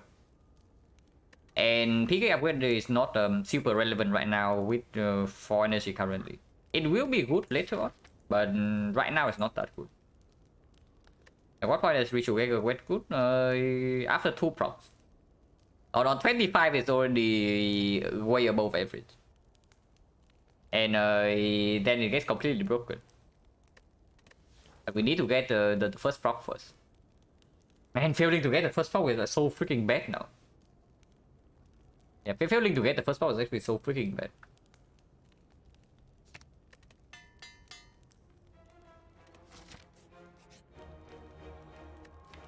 Well, we cannot, if we have to keep all the strike, at least they are strike plus.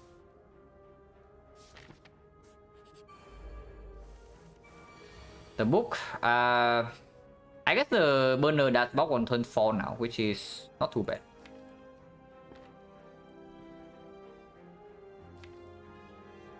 Once again, PK lines up beautifully on turn 3. Actually, no. We do get PK on dagger, but that's not enough to kill. Unless you tell me we flex plot this turn.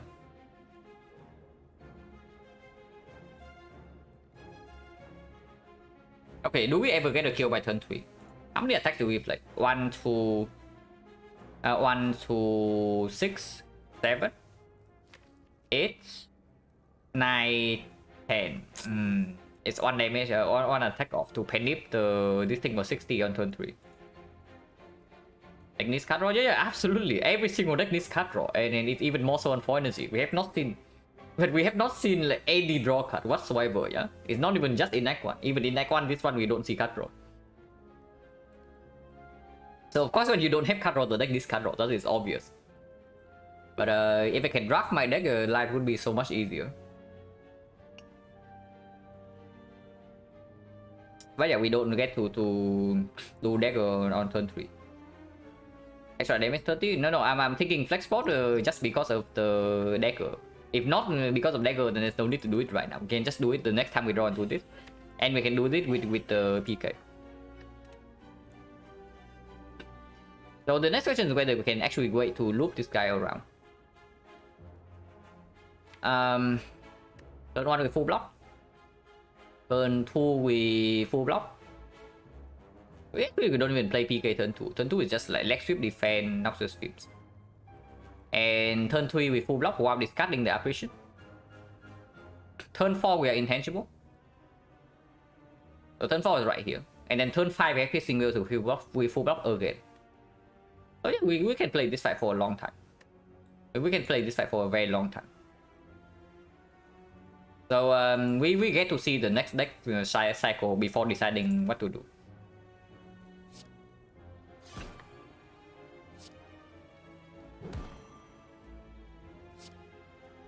I cannot play Blade Dance here though, because I do not want wounds. Yeah, I do not want to do a single wound.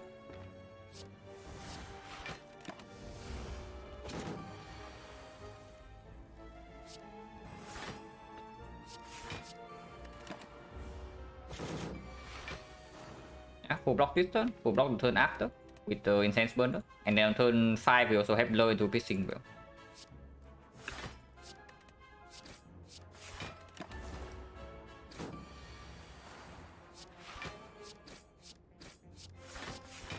We don't even need Piercing Wheel, but it's shuffle out.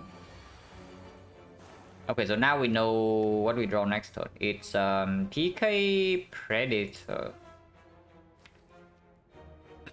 If we play PK Predator, we do draw to deck. So okay, if we play all our cards in hand, yeah, we deal 24, 32. 32, this guy is a 62 right now. 62, 55. 55, and next turn he deals 80. Right, next turn he deals 24. So we actually take 8 next turn or what? Unless I play Distill Chaos. And then Penip, yeah, I know about Penip, but I'm thinking how to get the dagger. This version only saves 6. And we also don't have to play the Predator. But Predator does deal a little bit too much damage. Okay, this is clear, so we can do that first. Is this ever... No. The Steel Case right now makes no sense. It's just next turn. If we even use it. But I don't think I use it for 6 HP. Yeah, we play 4 attacks here and we Penip next turn. But Penip next turn is going to be on Strike Plus. So this is going to deal 16. Can I save Penip for the next fight? If I save Penip for the next fight and next turn we Distill Chaos into these 2, it means we only can play 2 attacks this turn. So that would be... 2 attacks this turn would be Flying D Strike, yeah? Because it does allow us to play... No, we don't need energy next turn, so it's not Flying D. So let's say we play Double Strike here only. So it's 18, 25 is 69, yeah, nice. 69, and then we play and then he has 9 poison. 9 poison actually 16 poison. So it's 53. 53, 35, 35, and then we have 5 damage off. So I cannot keep Pendip. We have to break Pendip again. But I guess that's okay. I guess that's okay. There's no way we use also a flex potion to do that.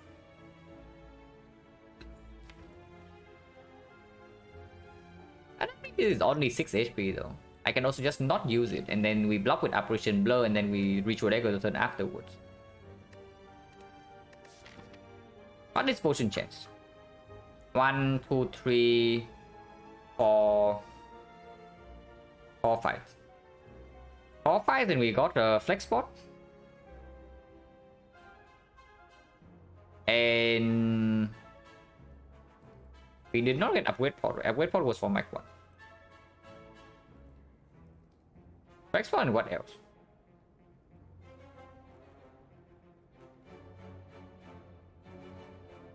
I think we really only get 1 potion for 5. If that is so, then it's 60%. I guess for 60 I can use it. But I mean, I don't know. This potion is insanely strong. This potion with the Frozen Iron, with a deck with no cut draw, it's just ridiculous. Like, if we die to Slavers on turn 1 here, this saves us. It saves way more than 6, right? Even if I have to toss potion away. Okay, I guess we are just taking 8 damage next turn. And if that's the case, then the line is also different because poison takes for 4 turns now. And maybe I can preserve Pendip. If that's the case, yeah. Poison is going to be 7, 9, 11. 7 here is 9. Here is 11. So 27 damage. 27 is 67. 67. I do not play Predator, so next turn is just double defense strike. PK and take 8. Maybe we don't even play PK. But 67 if I play PK into double strike the turn after, just 36 for 2 attacks. So Pendip goes to 6, we play 2 attacks this turn. So 18. 18 plus this 20, 36, so 54. 54, and this guy is currently at 67. So we do get to do that. Okay, that's good then. So that's the line. Yeah, that's the line, yeah. We just play double strike here end turn, and next turn our turn is double defense PK. And the turn after that our turn is double strike apparition blur. And he's only hitting us for 1 times 8, so blur is exact full block. And the turn after we get to reach your dagger when Pendip is on 8. So after we play this, dagger is on 9. We get the dagger and Pendip is on 9.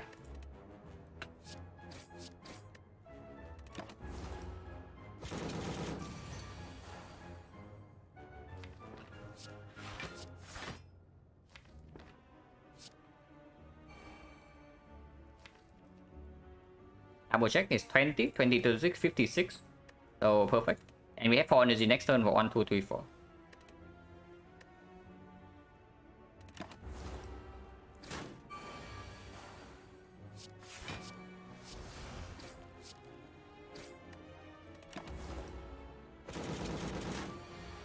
Another to 4, get the dagger, Pendip to 9. Good thing no potion wasted. Trash.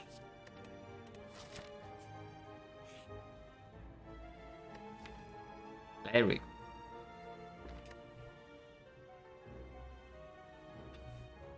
He's asking for 75 or hard-earned gold. Now, right now we can still buy a relic in the shop. So, for example, the mirror. The pellets. And yeah, pellets with potion bell is exceptional. With frozen eye as well. The toolbox.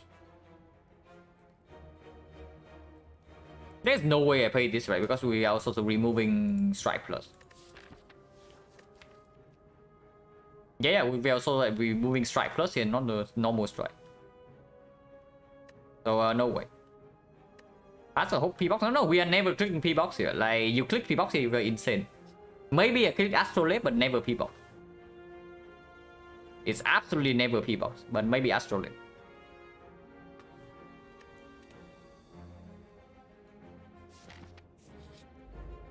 Never. Turn 2 we're intangible.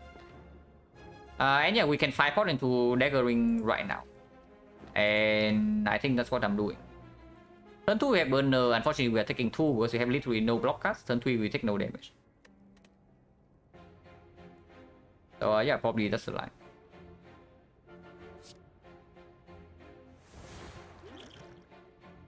This is actually exactly 50. So what is stronger, 5-pot or Flex Block? Flex Block is probably stronger, right? With the PK and with the Blade Dance.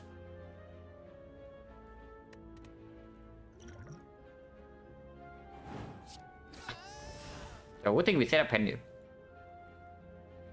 Witness next turn does not matter. So we just Films defense. I don't know about playing Films in this fight, by the way, because we also want to set up Burner for the Automaton. But we do have Apparition. We do have on Apparition and maybe the Blur. So ideally I would still like Burner to be on 0, but it's not too easy in this fight. Until we have full block. Definitely do not play the Cloud though, if we want Burner to be back on 0. And we do not need the Cloud.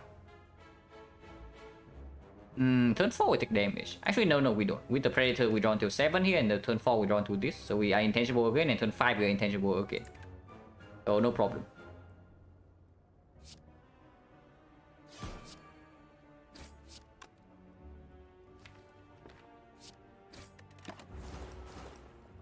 Take 2.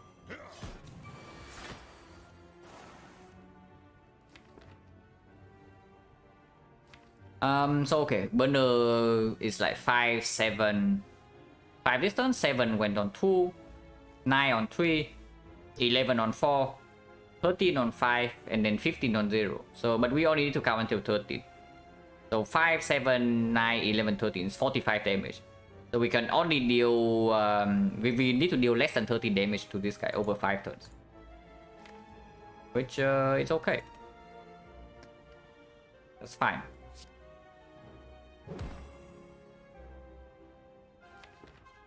And if I want to advance Penny as much as possible, then we should also waste a little bit of damage.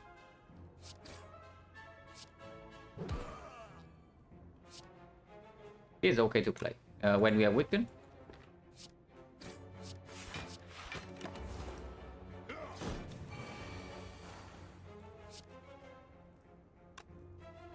Play this here.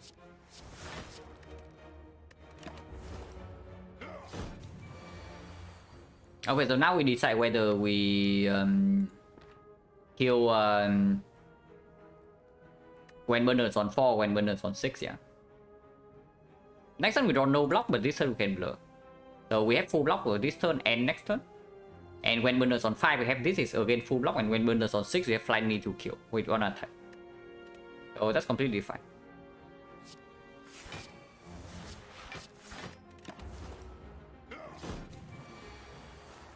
And play the neutralize here as well, because poison is going to be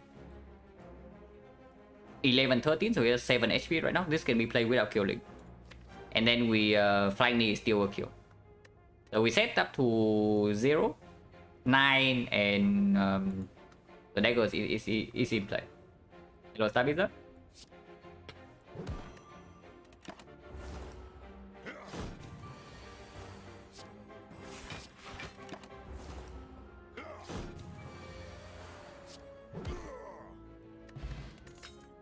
Specimen actually can play in the Automaton, so it's not as bad as usual. We do have the Cloud and the Noxus Field, so it can play the Automaton fight.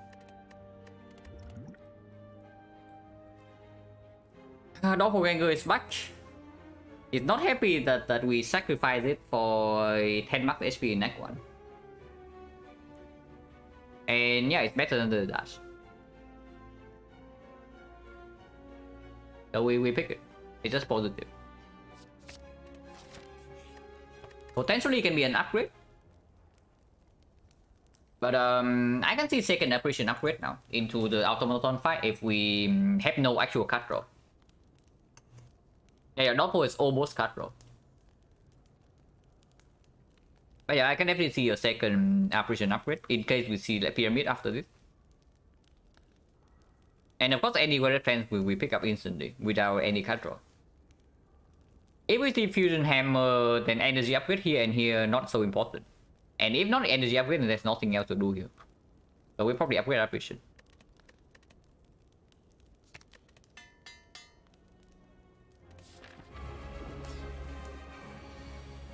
Unfortunately, we draw the one apparition that's not upgraded on turn 1. So that is slightly unfortunate. And on turn 2, looks like we are being like super mega hyper garbage. We draw 0 block and there's a chance of being attacked for... Yeah, there's a chance that we are being attacked for 32. So if this happens, we die next turn. Or we are forced to distill chaos and play Ritual Decker. So this could mean that I play Distill Chaos right now. And then next turn we draw into 16 block.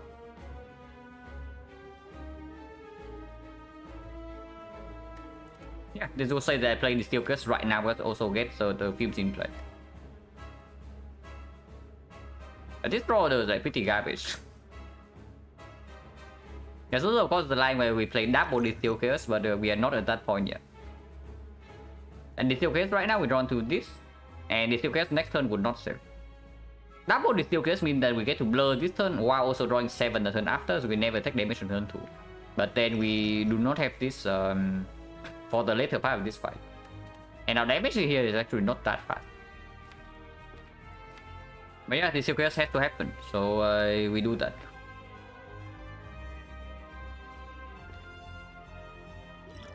Play Strike first to pen it, because otherwise it's going to be wasted on the slides.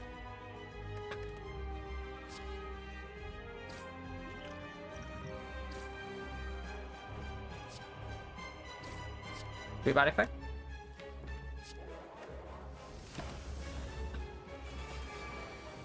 Okay, we are only being attacked for 16.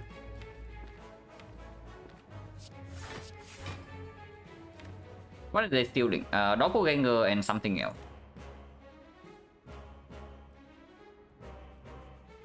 Automaton 300, 2 minions still have to win. Yeah, and also 3 artifact charges. This guy can definitely be annoying for some deck. Usually it doesn't require as much output as a collector though. So most of the time I see this as a strictly easier collector fight, but not always. Hey, Doppelganger I do one now.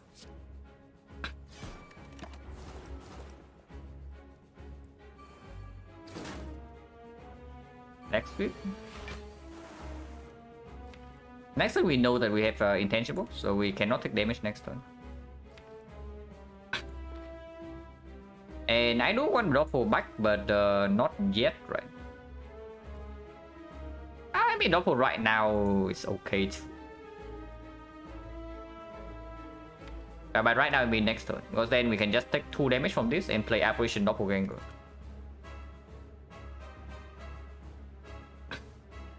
Yeah, that's fine.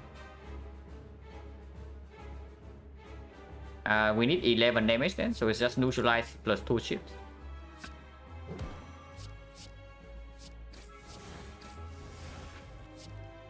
They're stealing leg sweep and do 1 leg sweep.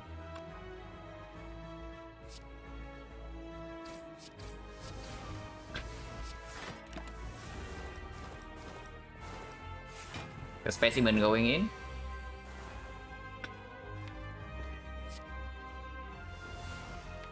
Draw plus 3, so we get to do...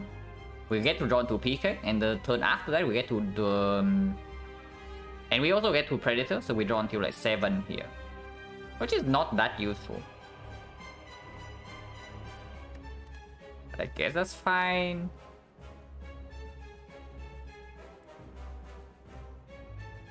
I guess that's fine. Or we can also just attack right now, loop Penny back, and then Doppel for a smaller number. Next turn is like this. Intangible turn we do not. Yeah, intangible turn we still drawn to the blur and then everything's wasted. The blur block never gets retained until the next attack.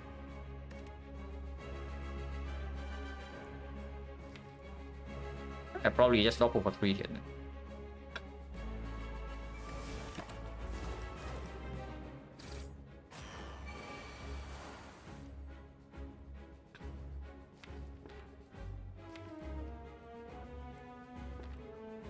Do not waste damage here.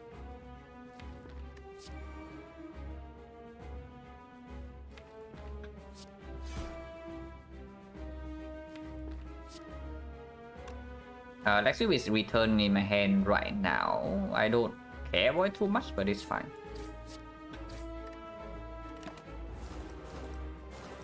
The specimen also coming in and intangible this turn. This keeps him weakened for the next attack, so we don't need intangible to actually block. And blur does nothing, so of course we double attack with PK.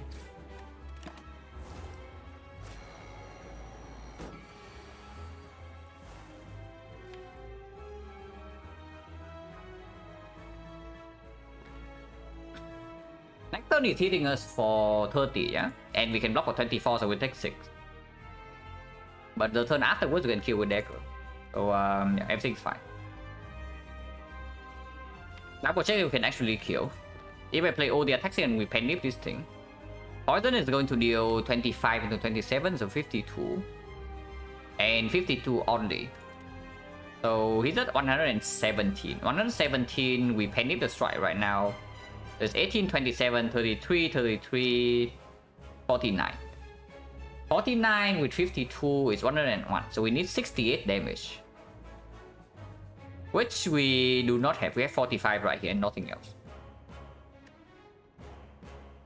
And then longer transfer more poison? Not really, because I also don't want to have to deal with this thing attacking me, you know. And having more poison is not necessarily a good thing, because I'm trying to control the ritual dagger here. I would trade flex potion for the ritual dagger if we have to do that. But do we have to do that? 1, 2, 3, 4, 5, so we pen nip this and goes to 2. 4, 5, so we do. We actually need to flex spot to save to get ritual dagger proc here. The Predator doesn't work, right? Because you gain, how much damage do you gain from this? It's like 20 from here, but you lose out 9 here, so you only gain 11. And in the meantime, you are floating 1, 2, 3 energy. So you're trading like this whole hand for 11 damage. That is definitely not correct. So yeah, if we want the ritual dagger this fight, we have to flex spot. And I guess I do that. I take the flex spot. Flex spot can be a little bit too much damage though, if I do it instantly. So better be a little bit careful. If I do just go all in with this and still pen nip this, how much damage is that? It's like 1, 2, 3, 4, 5, 6, 7, 8. So 40 damage. 40 plus 27, 67, 73, 89. 89 is at 80 right now. 80 right now means that he's actually at 28 2 turns from now. So that's perfect then. Okay. So we do that. And we take 6 next turn.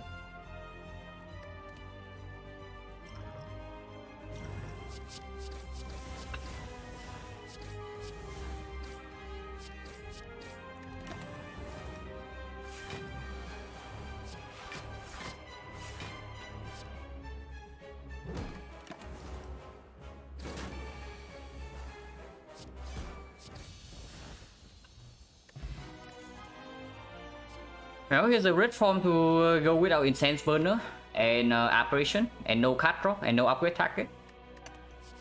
There's also a Malaise, which does go with our energy a little bit, but we already have a Weak Chain.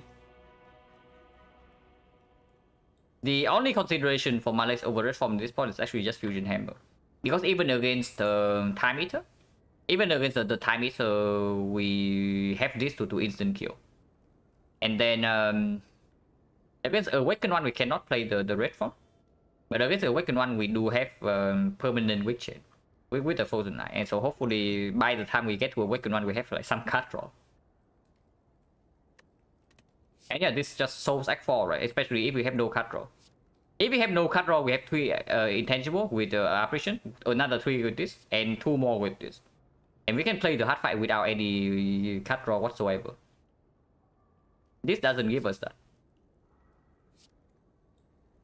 Ectoplasm are the options of the Iron Boss. It was empty cage and what else was there?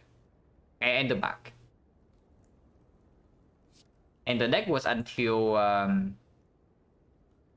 here.